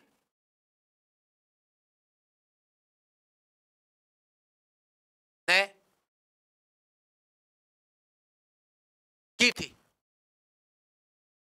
नवास्चिन ने की थी। क्या होता है ये खोज? तो इस वैज्ञानिक ने 1897 और 98 लिखना ज्यादा सही रहेगा। 98 लिखा हो तो भी सही है, 98 है ही नहीं ऑप्शन में, तो 97 लिखा हो तो भी सही है। अर्थात आपके बोर्ड का जो सत्र होता है उसको दो सत्रों को मिलाकर कैसे लिखते हैं, वैसे ये टाइम पीरियड जो ऐसा था वो 97 का अंतिम था और 98 का पहला था, इसलिए उसको 97-98 लिखते हैं। अब अगली बात है कि दोहरा निषेचन है क्या, कैसे होता है, किस में होता है। तो डबल फर्टिलाइजेशन की परिभाषा का मतलब सीधा और सिंपल इतना ही है कि आवर्तबीजी पादपों में निषेचन के समय एक भ्रूण या एक संतति को उत्पन्न करने हेतु नर व मादा युग्मकों में 2 बार संलयन या 2 बार मिलना या 2 बार निषेचन होता है। इसी प्रक्रिया को दोहरा निषेचन कहते हैं। आवर्तबीजी पादपों में एक भ्रूण, एक संतति या एक नया पादप या एक नया जीव उत्पन्न करने के लिए 2 बार नर व मादा युग्मकों में संलयन होता है। एक नर युग्मक आवर्तबीजी पादपों के मादा युग्मकों में या मादा जननांगों में उपस्थित अंड कोशिका से मिलता है और मिलकर के एक द्विगुणित युग्मनज या जाइगोट की उत्पत्ति करता है। द्विगुणित युग्मनज या जाइगोट की उत्पत्ति करता है जिसे सत्य निषेचन या ट्रू फर्टिलाइजेशन कहते हैं। इसी समय दूसरा नर युग्मक इसी समय दूसरा नर युग्मक उसी मादा जननांगों में उपस्थित एक द्विगुणित द्वितीयक कोशिका से मिलता है और एक त्रिगुणित उत्तक का निर्माण करता है। बनने वाले त्रिगुणित उत्तक को भ्रूण पोष या एंडोस्पर्म कहते हैं तथा ये पूरी क्रिया है वो त्रिसंलयन कहलाती है। अर्थात दोहरे निषेचन की मैं बात कहूं, आपने लास्ट क्लास में पुष्पों के जननांग पढ़े थे, आप जान रहे थे, आप देख रहे थे कि आवर्तबीजी जो पादप होते हैं उनका जो मुख्य पादप है वो द्विगुणित क्षाणोद्भिद पादप होता है, स्पोरोफाइट पादप कहते हैं, जो अपनी जननिक अवस्था में अर्थात जब जननांगों को उत्पन्न करना होता है तब जननिक अवस्था में जननांगों के रूप में पुष्पों की उत्पत्ति करता है। आपके सामने मैं आज एक पुष्प लेके आया हूं, ये आवर्तबीजी पादपों का पुष्प है और आवर्तबीजी पादपों के सोलेनेसी कुल के धतूरा स्ट्रोमियम पादप का पुष्प है जो सोलेनेसी कुल है इसका। और इस पुष्प की संरचना में आप जो आवर्तबीजी पादपों का पुष्प पढ़ रहे थे उन सभी पुष्पीय अवयवों को मैं समझाने का विस्तार से प्रयास करूंगा। तो आप उसमें पढ़ रहे थे पुष्प की संरचना में सहायक अवयव, आपको मैं पुष्प की संरचना यहाँ ला के दिखाता हूँ तो आप देखेंगे कि पुष्प की संरचना में सहायक अवयव दिख रहे थे। ये सारी संरचनाएं यहाँ उपस्थित है। मैं आपको एक एक करके अलग अलग संरचनाएं आपको वापस एक बार बताने वाला हूँ। तो उसमें सबसे पहले आपने पुष्प व्रंत देखा था, ये पुष्प का वह भाग जो पुष्प को पादप की टहनी से जोड़ता है, पुष्प व्रंत या पिडेंकल कहलाता है। इस पुष्प व्रंत के अंदर की तरफ ऊपर की तरफ यहाँ बाह्य तरफ बाह्यदल दिखाई दे रहे हैं, ये हरे रंग के दिखाई दे रहे हैं, ये बाह्यदल है। उनके अंदर की तरफ थैलेमस भी उपस्थित है जो इस पुष्प व्रंत के ऊपर की ओर है। नीचे का भाग ये पुष्प व्रंत आपको स्पष्ट दिखाई दे रहा है। अर्थात वे पुष्प जिनमें पुष्प व्रंत होते हैं उनको सव्रंत पुष्प कहते हैं और जिनमें पुष्प व्रंत नहीं होते हैं उनको अव्रंत पुष्प कहते हैं। अब इस पुष्प का सबसे अगला जो भाग मैं देखूंगा वो भाग सबसे बाहरी भाग है, वो बाह्यदल है। इसमें बाह्यदल होते हैं 5 और पांचों आपस में जुड़े हुए हैं। मैं एक एक करके अलग करता हूं सबको। ये पहला बाह्यदल अलग किया है, ये दूसरा बाह्यदल अलग हुआ है, ये तीसरा बाह्यदल अलग हो रहा है और ये चौथा बाह्यदल नखर के रूप में 5 बाह्यदल उपस्थित रहते हैं, पांचों जुड़े हुए हैं और ये पांचवा बाह्यदल है। पूरे बाह्यदल को यदि मैं हटा दूं तो ये बाह्यदल पांचों के पांचों अलग हो जाते हैं। ये पांचों बाह्यदल अलग, हरे रंग के 5 बाह्यदल पाए जाते हैं, पांचों आपस में जुड़े रहते हैं, पांचों के कोर स्पर्शी होते हैं, कोर स्पर्शी 5 बाह्यदल पाए जाते हैं। अब ये जो अवयव आपको दिखाई दे रहा है ये थैलेमस है जो सभी प्रकार के पुष्पीय अवयवों को धारित करने का कार्य करता है। ये थैलेमस दिखाई दे रहा है, ये पुष्प और इसका ये थैलेमस देख रहे हैं आप, थैलेमस। अब थैलेमस के बाह्यदल को हटाने के बाद अंदर की तरफ 5 दल है, ये एक दल, ये दूसरा, ये तीसरा, ये चौथा और ये पांचवा, नगर के रूप में 5 दल है। पांचों के पांचों आपस में जुड़े हुए अर्थात संयुक्त दल ही होते हैं। और इस पांचों में से मैं एक दल को यहाँ से फाड़ करके हटा करके बाहर निकाल दूं तो ये एक दल बाहर निकाल दिया। इसी प्रकार से मैं इसका दूसरा दल भी हटा सकता हूँ। बाह्यदल का जो एकल इकाई है उसको आप सेपल कहते हैं और सभी बाह्यदल किसी पुष्प में उपस्थित सभी बाह्यदल आपस में जुड़ करके और कोरेला या बाह्यदल पुंज का निर्माण करते हैं। ये आपने लास्ट क्लास में पढ़ा था। ये 3 हटा दिए हैं, ये चौथा हटा दिया है और ये 5वां भी हटा दिया है। इसी प्रकार से पांचों बाह्यदल हटा के मैंने पृथक कर दिए हैं। इन पांचों बाह्यदल ऊपर की तरफ नीचे की तरफ बाह्यदल पुंज का निर्माण कर रहे थे। अब आप देख रहे हैं इस बाह्यदल से जो इस सोलेनेसी कुल का पादप है, ये धतूरा जो पादप है, इसके जो बाह्यदल है इन बाह्यदल से पुंकेसर जुड़े रहते हैं। तो आप देखेंगे ये पुंकेसर बाह्यदल से जुड़ा हुआ है। ये आपने बाह्यदल को पृथक किया तो पुंकेसर अलग आ गया, ये पुंकेसर है। इसका ये जो निचला भाग है वो पूतंतु दिखाई दे रहा है आपको और ऊपर की तरफ आप देखिएगा थोड़ा सा बड़ा करके आपको मैं दिखा रहा हूं, ये जो भाग दिखाई दे रहा है वो आपका पराग कोश या एंथर है। इस एंथर में 2 पालियां हैं, स्पष्ट रूप से दिख रही है आपके आसपास में। आप भी किसी ऐसे ही पुष्प को चुनिएगा और पुष्प को लेकर के उसके विभिन्न पुष्पीय अवयवों का अध्ययन कीजिएगा। आपकी लाइव क्लास है, ये बिल्कुल आपको स्पष्ट रूप से पुष्पीय अवयव दिख रहे हैं। ये आपका एक पुंकेसर है, दल लग्नी पुंकेसर पाए जाते हैं। 5 दल होते हैं और 5 ही पुंकेसर पाए जाते हैं। एक मैंने सेपरेट कर दिया है, 4 अभी पड़े हैं। ये दूसरा हटा रहा हूं मैं, ये दूसरा पुंकेसर, इसमें भी ये पूतंतु है, ऊपर की ओर परागकोश है। प्रत्येक परागकोश में द्विपालित, प्रत्येक पुंकेसर में द्विपालित परागकोश उपस्थित रहते हैं। एक पाली में 2 लघु बीजाणुदानियां अर्थात टोटल 4 लघु बीजाणुदानियां हैं। ये तीसरा पराग कोश यानी पुंकेसर मैंने अलग किया है। फिर ये चौथा अलग करूंगा, ये चौथा है, और ये पांचवा है। ये 5 परागकोश है जो मैंने पांचों अलग कर दिए हैं, और ये बाह्य दल है वो भी मैं अलग कर देता हूं। तो इसके अंदर एक संरचना रहेगी, और वो संरचना इस प्रकार की है जो आप देख रहे हैं। ये संरचना आपके सामने रह गई है। ये संरचना इस पुष्प का, ये संरचना जो है वो इस पुष्प का अब मादा जन्नांग ही केवल शेष रहा है, जिसको आप सम्मिलित अवस्था में स्त्री केसरिया गाइनोशियम कहते हैं। सम्मिलित अवस्था में स्त्री केसरिया गाइनोशियम कहते हैं। आज अपन इस पुष्प के मादा जन्नांगों को ही विस्तार से पढ़ने वाले हैं, क्योंकि नर जन्नांगों में पाए जाने वाली माइक्रोस्पोरोजिनेसिस लघु बीजाणु धानी और लघु बीजाणुओं का निर्माण, माइक्रोस्पोरोजिनेसिस, ये सारी बातें अपन ने पढ़ ली थी। ये जो संरचना दिखाई दे रही है वो आपकी लंबी नलिकाकार संरचना है, जिसको आप पराग नली कहते हैं। और इसका ऊपरी जो भाग है वो फूला हुआ कपनुमा भाग रहता है। वहाँ उस पुष्प में भी आपको दिखाई दे रहा था। वो जो भाग है वो भाग आपकी जो ये संरचना दिखाई दे रही है, ये देख लो आप, सेम संरचना बोर्ड पे दिखाई दे रही है।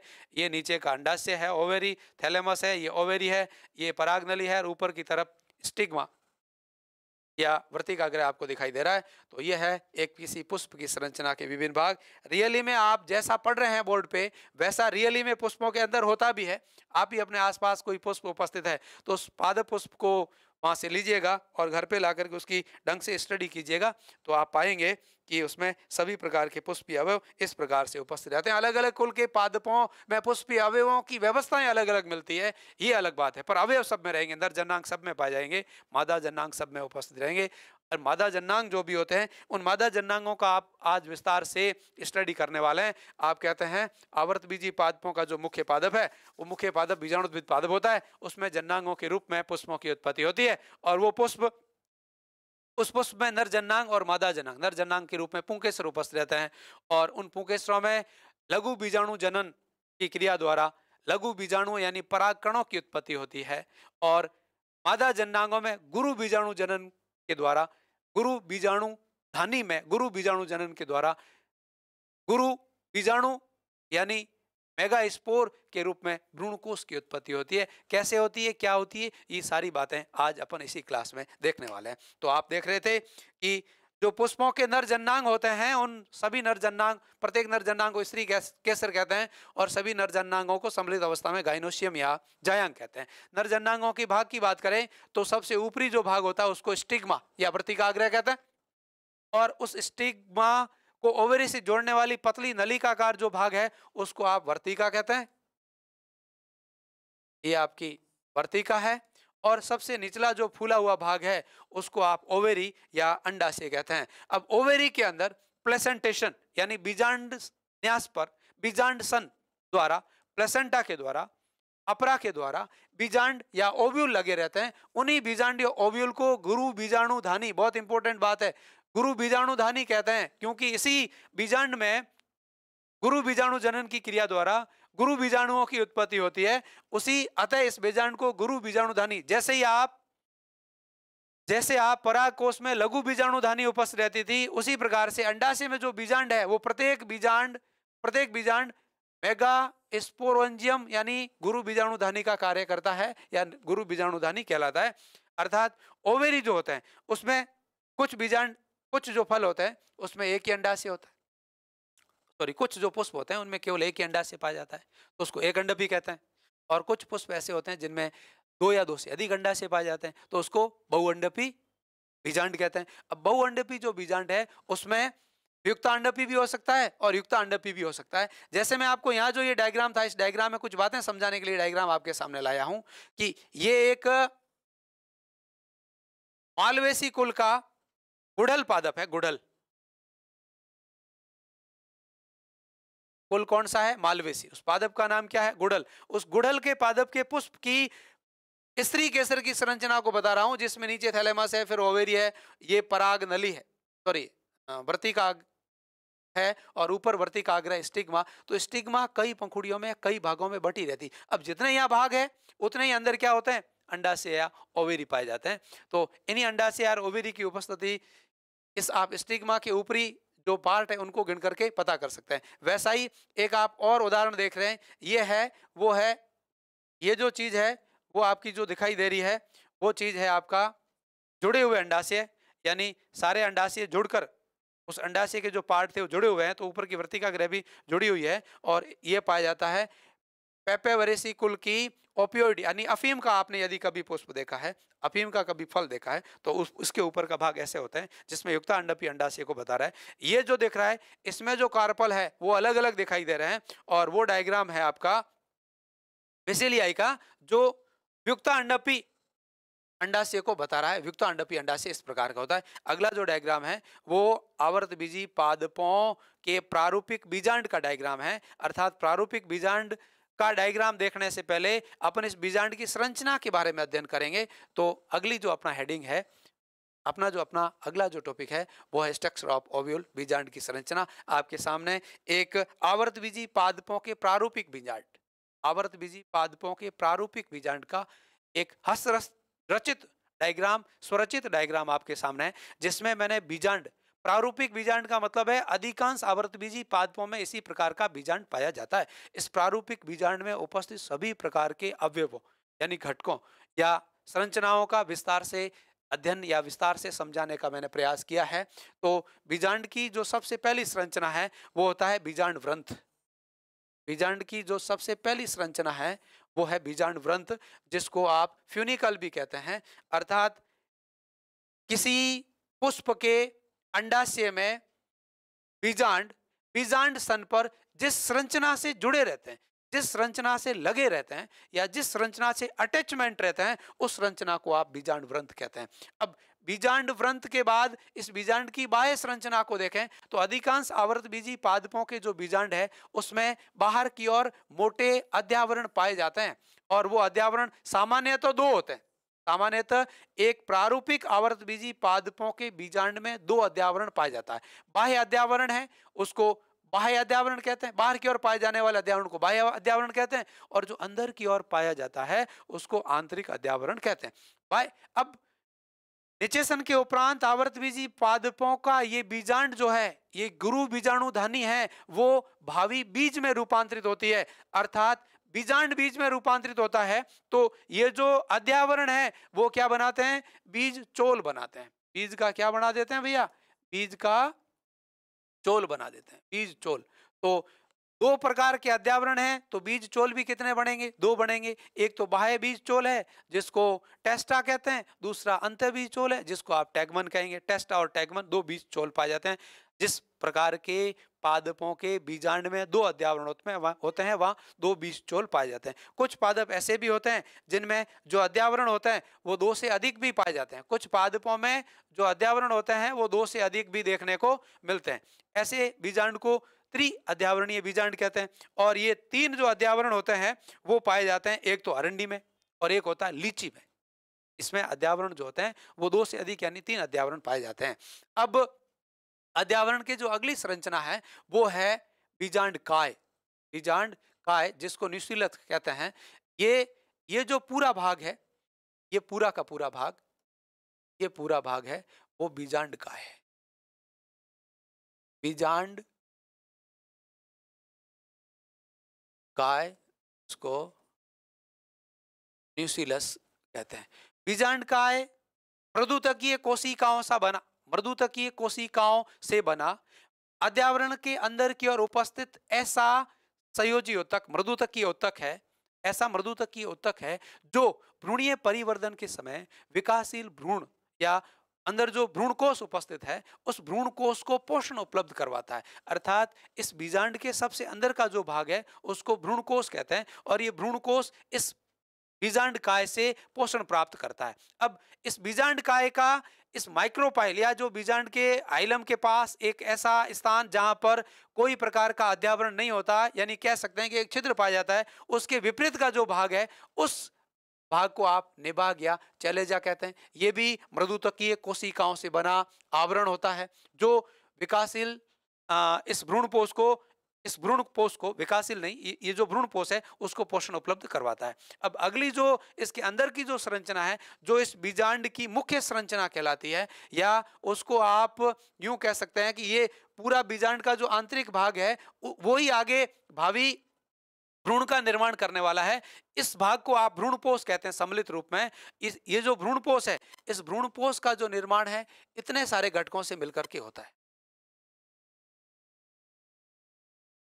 भ्रूणपोष से पहले मैं बीजांड के हाइलम और रेफे और बीजांड व्रंत के पास में एक ऐसा द्वार पाया जाता है, वहां बीजांड के आवरण भी अनुपस्थित रहते हैं और बीजांड के जो आप चलेजा पार्ट है उस पार्ट के प्रति समांतर, ये इधर चलेजा है तो उसके जस्ट प्रति समांतर एक संरचना उपस्थित रहती है, यानी 180 के कोण पर एक संरचना उपस्थित रहती है, उसको आप माइक्रोपाइल या बीजांड द्वार कहते हैं। ये बीजांड का वह स्थान होता है जहां से पराग नली जो आ रही है वो पराग नली अपने नर युग्मकों को लेकर के और मादा युग्मकोद्भिद या भ्रूणपोष तक जाने का मार्ग प्रदान करता है। उसी स्थान को आप बीजांड द्वार या माइक्रोपाइल कहते हैं। इस बीजांड द्वार और माइक्रोपाइल का जो बीजांड व्रंत है, उस बीजांड व्रंत को बीजांड के ऊपरी संरचना से जोड़ने वाली एक पतली तंतु में धागे नुमा संरचना दिखाई दे रही है जिसको हाइलम कहते हैं। उस हाइलम वाले स्थान से एक आंतरिक अभिवृद्धि पाई जाती है, बीजांडीय अभिवृद्धि, जो प्रत्येक बीजांड में नहीं होती। कुछ विशिष्ट प्रकार के बीजांडों में आंतरिक अभिवृद्धि आप दिख रहे हैं, उसको आप ओबेट्यूरेटर या बीजांडीय अधिवृद्धि कहते हैं, जो इस बीजांड में निचेसन से पूर्व जो पराग नली नर युग्मकों को लेके आती है, उस पराग नली को इस बीजांड द्वार से होकर के भ्रूण कोश में प्रवेशित होने के लिए स्थान या मार्ग प्रस्त करने का कार्य करता है ये बीजांडीय अतिवृद्धि। साथ ही साथ इस बीजांड के बीजांड व्रंत और बीजांड काय जो ऊपर दिख रहा है, उन दोनों संरचनाओं को आपस में जोड़ने के लिए अंदर एक तंतु में रेसे जैसी संरचना उपस्थित रहती है, जो इस बीजांड व्रंत को, बीजांड व्रंत पतला होता है और ऊपर का जो पूरा भाग है वो काफी भारी होता है, उसको भौतिक आधार प्रदान कर सके अर्थात दृढ़ता प्रदान करने के लिए अंदर दृढ़ता की संरचना उपस्थित रहती है जिसको आप रेफे कहते हैं। रेफे ये बीजांड व्रंत को बीजांड काय हाइलम के माध्यम से जब जोड़ता है तब आंतरिक रूप से दृढ़ता की कोशिकाओं से निर्मित एक विशिष्ट दृढ़ संरचना उपस्थित रहती है जो इस बीजांड के संपूर्ण भार को ढोने का या पूरे भार को सहन गहन करने का कार्य करती है, जिसको आप रेफे कहते हैं। अब आंतरिक संरचना है भ्रूणकोश, एम्ब्रियो सैक,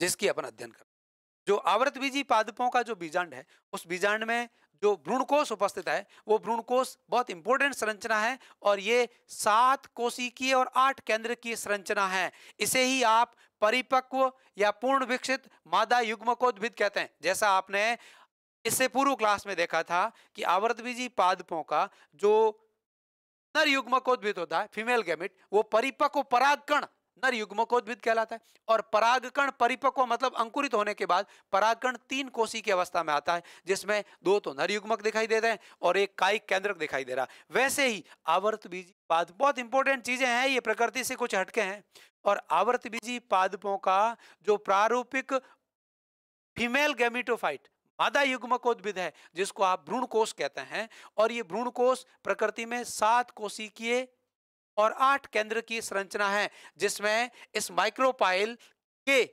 प्रति समांतर यानी माइक्रोपाइल के विरुद्ध सिरे पर अर्थात निभाग की ओर उपस्थित 3 समान आकार की कोशिकाएं उपस्थित रहती है जिनको एंटीपोडल सेल या प्रतिमुखी कोशिकाएं कहते हैं। अब इसके केंद्रक में एक ऐसी कोशिका उपस्थित रहती है जिसमें पहले तो दोनों केंद्रक अलग अलग दिखाई देते हैं, बाद में दोनों केंद्र संयोजित भी हो जाते हैं, जुड़ भी जाते हैं। इस कोशिका को द्वितीयक कोशिका और इनमें उपस्थित केंद्रकों को द्वितीयक केंद्रक या सेकेंडरी न्यूक्लियस कहते हैं।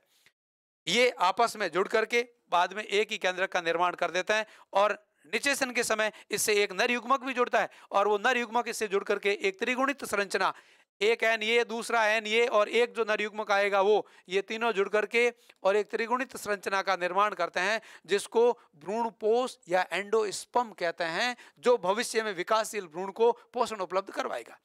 अब एम्ब्रियो सैक अपना पोषण लेता है इस निभाग वाले भाग से और इस बीजांड का यानी न्यूक्लियस वाले भाग से, और ये निषेचन के उपरांत जो इसके अंदर का जो भाग होगा, जो भ्रूण बनेगा, वो भ्रूण पोषण प्राप्त करेगा इस एम्ब्रियो सैक के द्वारा या भ्रूण पोष उत्तक के द्वारा।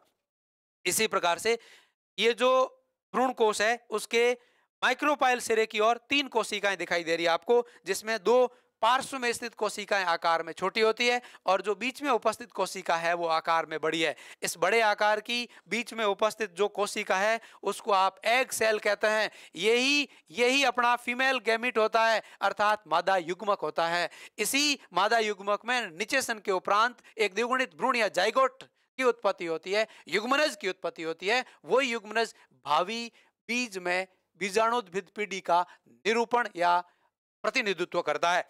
इसी प्रकार से इसके जो सहायक कोशिकाएं दो पैरेलल में उपस्थित है, इन कोशिकाओं को सहायक सेल या सिनर्जिड कोशिकाएं कहते हैं। इन कोशिकाओं में विशेष प्रकार के तंतु रूपी उपकरण उपस्थित रहते हैं जो निषेचन की क्रिया से पूर्व पराग नली से जो नर युग्मक आ रहे हैं उन नर युग्मकों को यानी पराग नली को विशेष प्रकार की रासायनिक पदार्थों का स्त्रावण कर विशेष प्रकार की रासायनुवर्तन यानी कीमोट्रॉफिक मूवमेंट के द्वारा इस भ्रूण कोश की ओर लाया जाता है। वहां से निकलने वाले नर युग्मक को निषेचन के द्वारा एक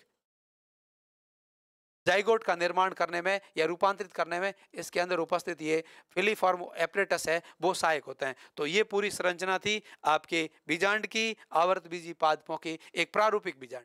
अब समस्त आवर्तबीजी पादप में एक ही जैसा बीजांड नहीं होता, अर्थात अलग अलग प्रकार के आवर्तबीजी पादपों में बीजांड अलग अलग प्रकार के होते हैं। साथ ही साथ कुछ अनावर्तबीजी पादप भी है, अर्थात जिम्नोस्पर्म प्लांट भी है, और उन जिम्नोस्पर्म प्लांट में भी बीज उत्पन्न होते हैं, अर्थात वहां भी बीजांड होता है, पुष्प नहीं होता। जिम्नोस्पर्म के जो पादप होते हैं, जिम्नोस्पर्म संघ के जो पादप होते हैं पुष्प तो नहीं बनते किंतु बीजांड जरूर होता है और बीज की उत्पत्ति भी होती है। कैसे होती है, क्या होती है, बीजांड कितने प्रकार के होते हैं, इन सारी बातों पे अपन यहीं पर स्टडी करने वाले हैं। तो अगला पॉइंट है अपना टाइप्स ऑफ बीजांड, टाइप्स ऑफ ओव्यूल बीजांडों के प्रकार, टाइप्स ऑफ ओव्यूल बीजांडों के प्रकार।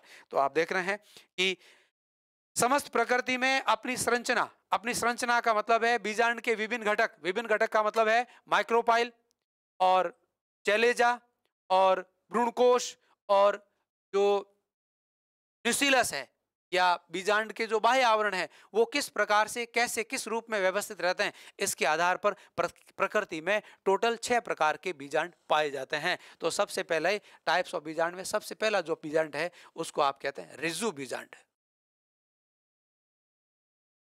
रिजु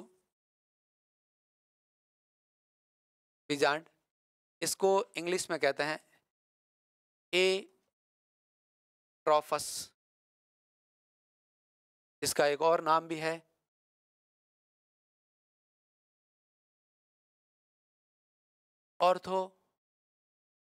ऑर्थोट्रोपस बीजांड भी इसको कहते हैं।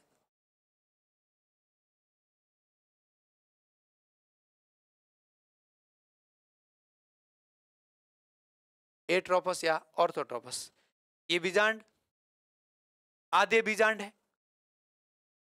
रज्जु बीजांड, एट्रोपस बीजांड या ऑर्थोट्रोपस बीजांड क्या होता है, इन सब बातों के बारे में अपन स्टडी करें। क्या उसकी संरचना है, किस में पाया जाता है, कब उत्पन्न हुआ था। तो सबसे पहला इसके बारे में ही सबसे आद्य बीजांड है, यानी बीजों की उत्पत्ति करने का जो गुणधर्म था वो टेरिडोफाइटा संघ के पादपों में उत्पन्न हो गया था। और टेरिडोफाइट संघ के पादप भी विषम बीजाणुकता दर्शाते हैं, अर्थात माइक्रोस्पोर और मेगास्पोर उत्पन्न करते हैं। और वे पादप जिनमें विषम बीजाणुकता का गुणधर्म पाया जाता है वहां से बीजीय प्रवृत्ति प्रारंभ हो गई थी। किंतु सबसे पहले सफल बीज उत्पन्न करने वाले जो पादप थे वो पादप थे आपके जिम्नोस्पर्म, और जिम्नोस्पर्म के पादपों में भी बीजांड पाया जाता है। तो जिम्नोस्पर्म संघ के पादपों में जो बीजांड होता है वो आपका एट्रोपस या ऑर्थोट्रोपस प्रकार का होता है, अर्थात वो सबसे आद्य बीजांड है। अर्थात इसको आप प्राचीन बीजांड भी कह सकते हैं।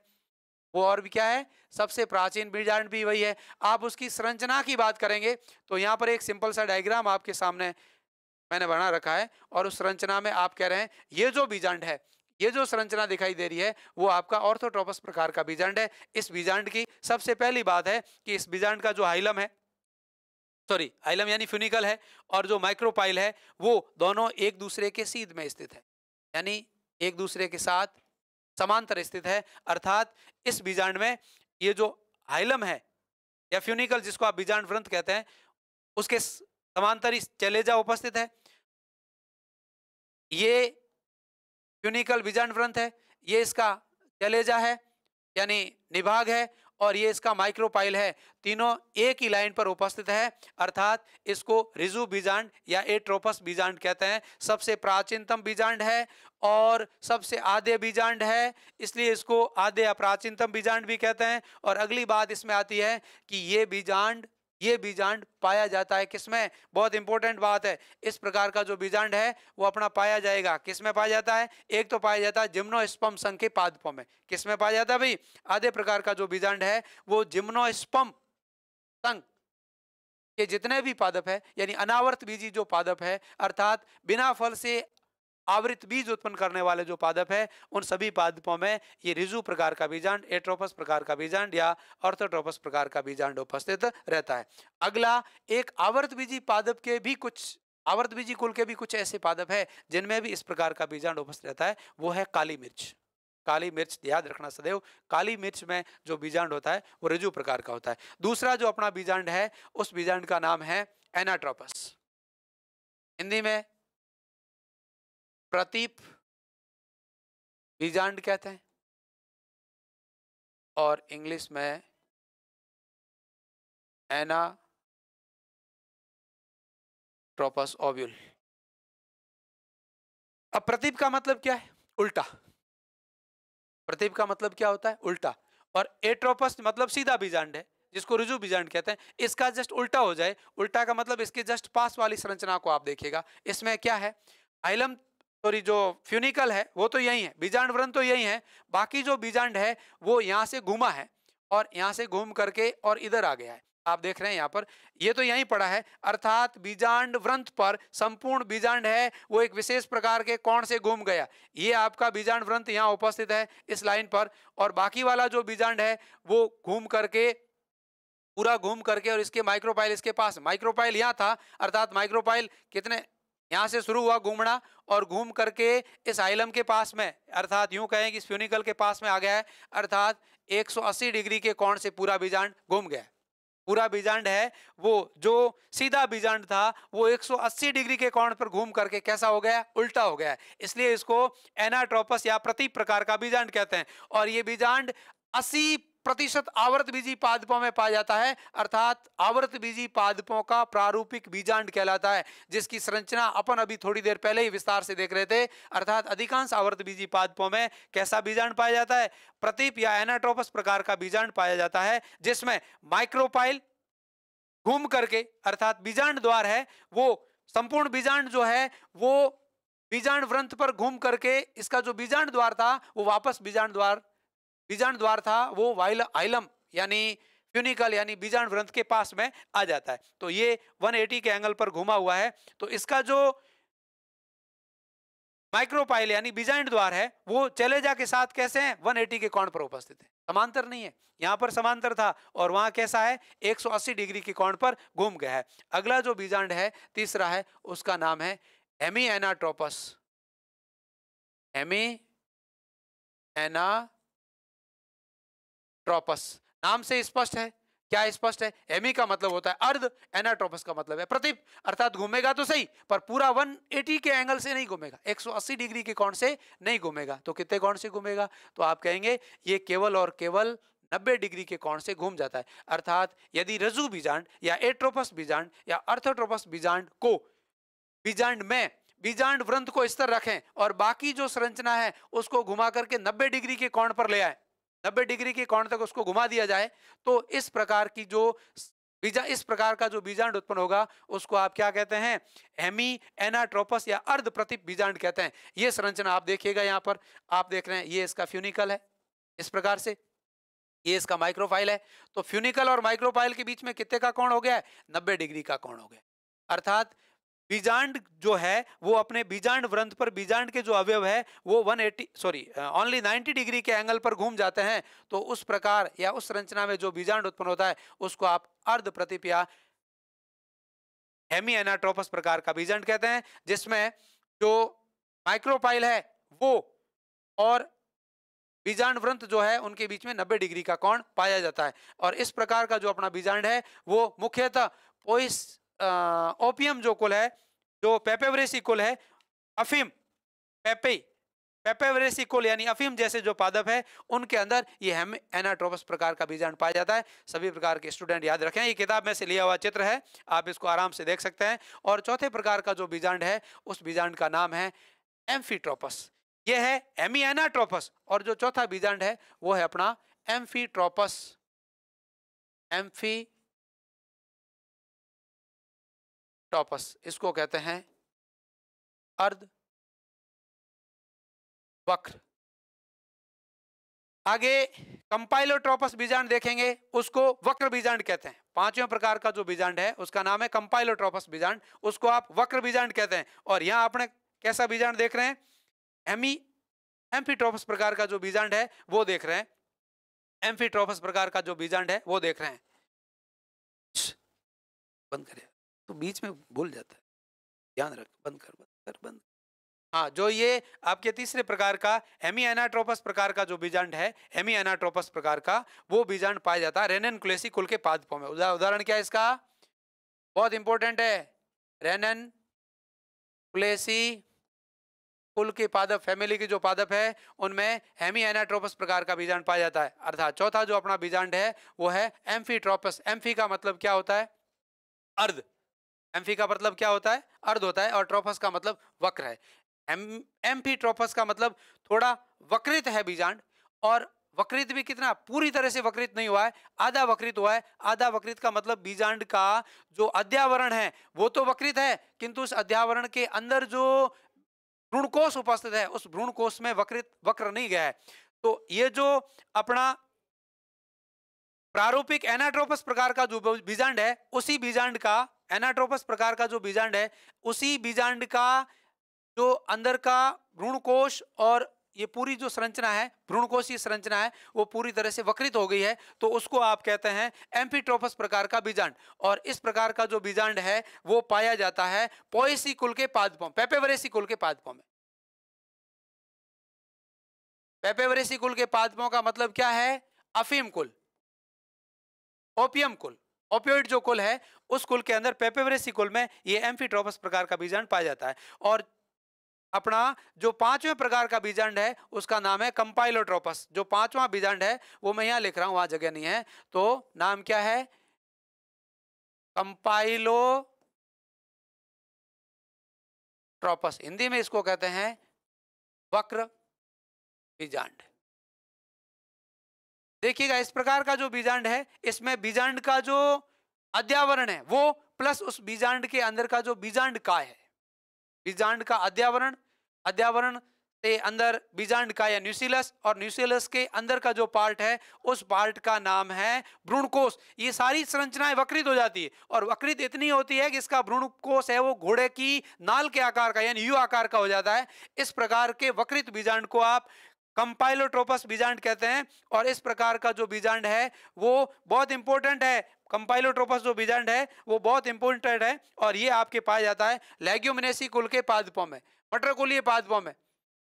लेग्यूमिनेसी कुल के पादपों में ये कंपाइलोट्रोपस यानी पूर्ण वक्रित बीजांड पाया जाता है। अब छठे प्रकार का जो बीजांड है वो इस डायग्राम में आपको दिखाई दे रहा है, और इस बीजांड को कहते हैं कुंडलित बीजांड। कैसा बीजांड है, कुंडलित बीजांड है। छठा बीजांड है वो है कुंडलित, जिसको सर्सिनोट्रोपस कहते हैं। सर्सिनोड यानी पूरा कुंडलित हो गया है। अर्थात ये जो ऑर्थोट्रोपस बीजांड है, इस ऑर्थोट्रोपस बीजांड के बीजांड व्रंत यानी हाइलम को स्तर कर दिया जाए, और फिर इस बीजांड की जो पूरी संरचना है इसको पहले तो 80 डिग्री के कोण पर घुमा दो, और फिर घुमा करके और 360 डिग्री के कोण पे ले जाओ, तो आप देख रहे हैं ये हाइलम तो यहीं पड़ा है, हाइलम तो यहीं पड़ा है, आंतरिक संरचना है वो पूरी घूम के 80 पे आई, 80 पे आकर के वापस वहां चली गई है, तो आप कहेंगे पूरा बीजांड है वो बंद हो जाता है, क्लोज हो जाता है।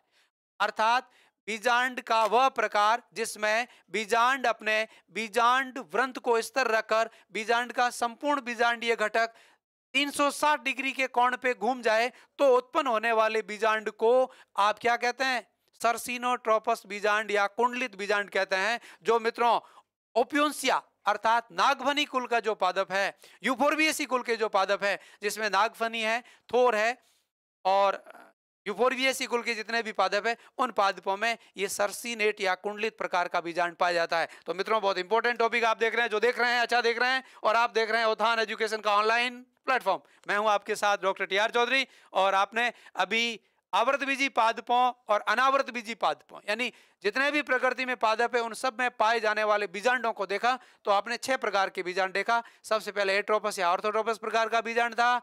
दूसरा जो प्रकार का बीजांड है वो है एनाट्रोपस, जो अधिकांश आवर्त बीजी पादपों में यानी 80% आवर्त बीजी पादपों में पाया जाता है। यह आवर्त बीजी पादपों का प्रारूपिक बीजांड है। पहला जो ऑट्रोपस प्रकार का या ऑर्थोट्रोपस या एट्रोपस प्रकार का है वो है जो आपका जिम्नोस्पर्म कुल के जो पादप और एक काली मिर्च में पाया जाता है। तीसरा एम्फीट्रोपस प्रकार का बीजांड था। तीसरा हेमिएनाट्रोपस प्रकार का था, चौथा एम्फीट्रोपस प्रकार का है, और पांचवा कंपाइलोट्रोपस और छठा है वो सर्सिनेट प्रकार के बीजांड है। इन सभी पादपों में अर्थात बीज उत्पन्न करने वाले पादपों में मुख्यतः 6 प्रकार के बीजांड ही पाए जाते हैं। अब बीजांडों की संरचना देखने के बाद आप देखेंगे गुरु बीजाणु जनन। गुरु बीजाणु जनन कैसे होता है, क्या होता है, इसके लिए मैं एक पेज लेता हूं, नया पेज।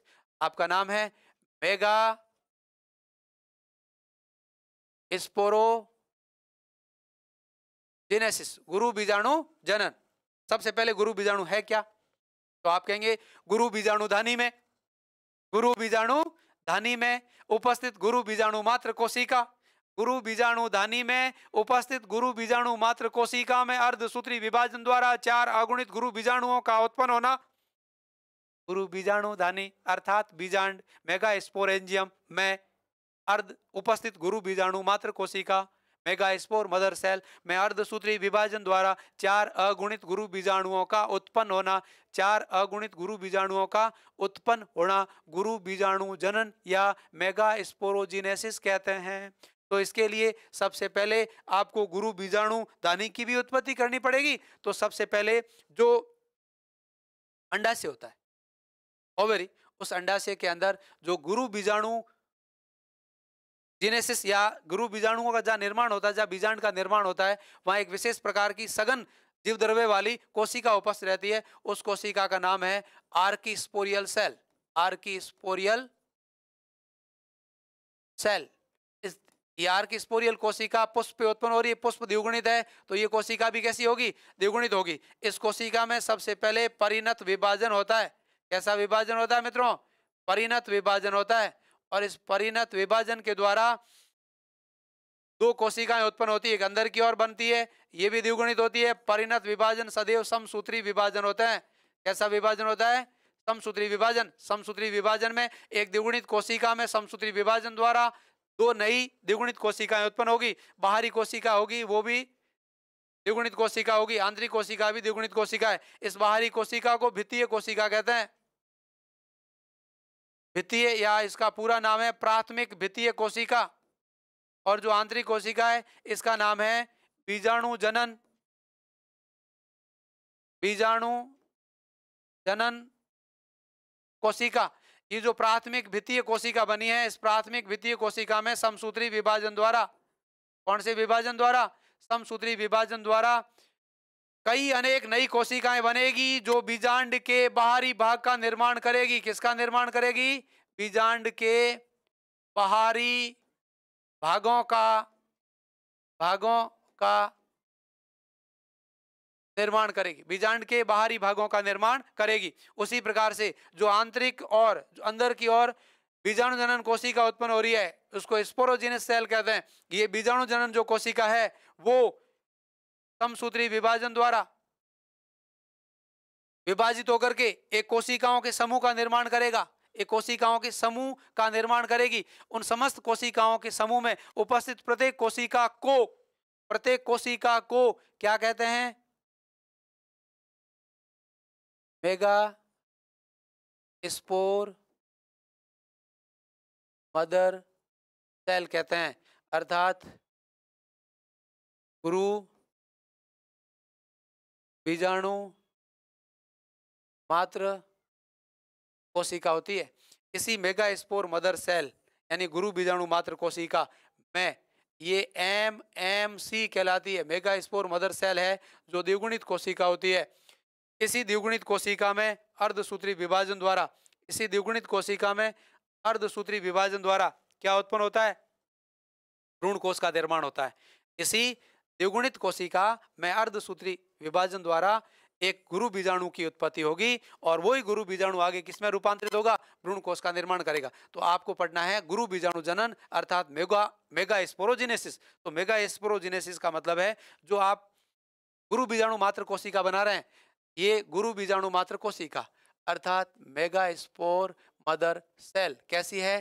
द्विगुणित कोशिका है। कैसी कोशिका है? द्विगुणित कोशिका है। इस द्विगुणित कोशिका में होता है आपका अर्धसूत्री विभाजन। कौन सा विभाजन? अर्धसूत्री विभाजन, जिससे 4 नई कोशिकाएं उत्पन्न होती है। ये चारों कोशिकाएं एक चतुष्क के रूप में व्यवस्थित होती है और इस चतुष्क का नाम है लीनियर चतुष्क, रेखीय या लीनियर चतुष्क कहते हैं। लीनियर चतुष्क में उपस्थित ये चारों कोशिकाएं, पहली बात तो ये भी एन होगी, ये भी एन होगी, ये भी एन होगी, ये भी एन होगी, क्योंकि आप जानते हैं कि एक द्विगुणित मेगास्पोर मदर सेल या गुरु बीजाणु मात्र कोशिका में अर्धसूत्री विभाजन द्वारा 4 अगुणित कोशिकाओं की उत्पत्ति होगी। प्रत्येक कोशिका को गुरु बीजाणु कहते हैं। इस प्रकार से बनने वाली इस प्रत्येक कोशिका को क्या कहते हैं? गुरु बीजाणु। गुरु बीजाणु बहुत इंपॉर्टेंट बात है। गुरु बीजाणु या मेगा स्पोर कहते हैं। ऐसा ही जब नर युग्मकों का निर्माण करना था तो इस प्रकार से बनने वाली कोशिकाओं को अपन क्या कह रहे थे? माइक्रो स्पोर कह रहे थे। यहाँ पर आप इनको क्या कह रहे हैं? मेगा स्पोर कह रहे हैं। यही संरचना यहाँ पर दिखाई दे रही है। आप जो अभी मैंने बात बोली थी वो यहाँ पर हो रही है। ये तो बाहर की तरफ बन रही थी, ये जो बाहर की तरफ बन रही थी उस कोशिका को आप क्या कह रहे थे? बाह्य भित्तीय कोशिका कह रहे थे। अंदर की ओर बीजाणुजन कोशिका बन रही थी। बाह्य भित्तीय कोशिका में समसूत्री विभाजन द्वारा इस प्रकार से बाहर की ओर कई कोशिकाएं बनती है, जिसमें से कुछ न्यूक्लियस का निर्माण करती है, कुछ माइक्रोपाइल का निर्माण करती है। और अंदर की ओर जो कोशिका बन रही है कुछ न्यूक्लियस बनाएगी, कुछ माइक्रोपाइल का निर्माण करेगी, कुछ हाइलम बनाएगी, कुछ फ्यूनिकल बनाएगी और कुछ आपके इंटेगुमेंट या अध्यावरणों का निर्माण करेगी। कौन? जो बाहर की ओर बन रही है, प्राथमिक भित्तीय कोशिका बन रही है। उन कोशिका में समसूत्री विभाजन द्वारा बनने वाली कोशिकाएं बीजांड की संपूर्ण संरचना का या संपूर्ण बाह्य संरचना का निर्माण करती है। इसी प्रकार से अंदर की ओर बन रही है megaspore mother cell, MMC। ये MMC यानी मेगा स्पोर मदर जो सेल है, उस कोशिकाओं में अर्धसूत्री विभाजन होता है और अर्धसूत्री विभाजन के द्वारा 4 गुरु बीजाणुओं की उत्पत्ति होती है। इस प्रकार से जो 4 गुरु बीजाणु बनते हैं उनमें से आपके माइक्रोपाइल की ओर उपस्थित 3 गुरु बीजाणु नष्ट हो जाते हैं और केवल निभाग की ओर उपस्थित एक गुरु बीजाणु है वही एक्टिव रहता है। ये आप देख रहे हैं, ये मेगा स्पोर डेड बन रही है जिसमें 2 कोशिकाएं, ये 4 कोशिकाएं बन गई। मेगा स्पोर टेट्राड देख रहे हैं आप, मेगा स्पोर टेट्राड देख रहे हैं जिसमें माइक्रोपाइल की ओर उपस्थित तीनों कोशिकाएं, ये जो तीनों कोशिकाएं हैं वो नष्ट हो जाती है और हाइलम या चलेजा या निभाग की ओर उपस्थित जो कोशिका है वो एक्टिव रहती है। बहुत इंपॉर्टेंट पॉइंट है ये। आप कहते हैं आवर्त बीजी पादपों का, बहुत इंपॉर्टेंट पॉइंट बोल रहा हूं, एक जो प्रश्न बनता है हर बार। आवर्त बीजी पादपों में गुरु बीजाणु जनन यानी मेगा स्पोरोजिनेसिस मोनोस्पोरिक होता है, एक बीजाणु होता है। कैसे? कारण सहित अपने उत्तर की व्याख्या कीजिएगा। आवर्त बीजी पादपों में गुरु बीजाणु जनन मेगा स्पोरोजिनेसिस एक बीजाणु होता है। कैसे? अपने कथन की कारण सहित स्पष्टीकरण दीजिए। तो आप कहेंगे कि आवर्त बीजी पादपों में गुरु बीजाणु जनन के दौरान, उत्तर लिखेंगे आप।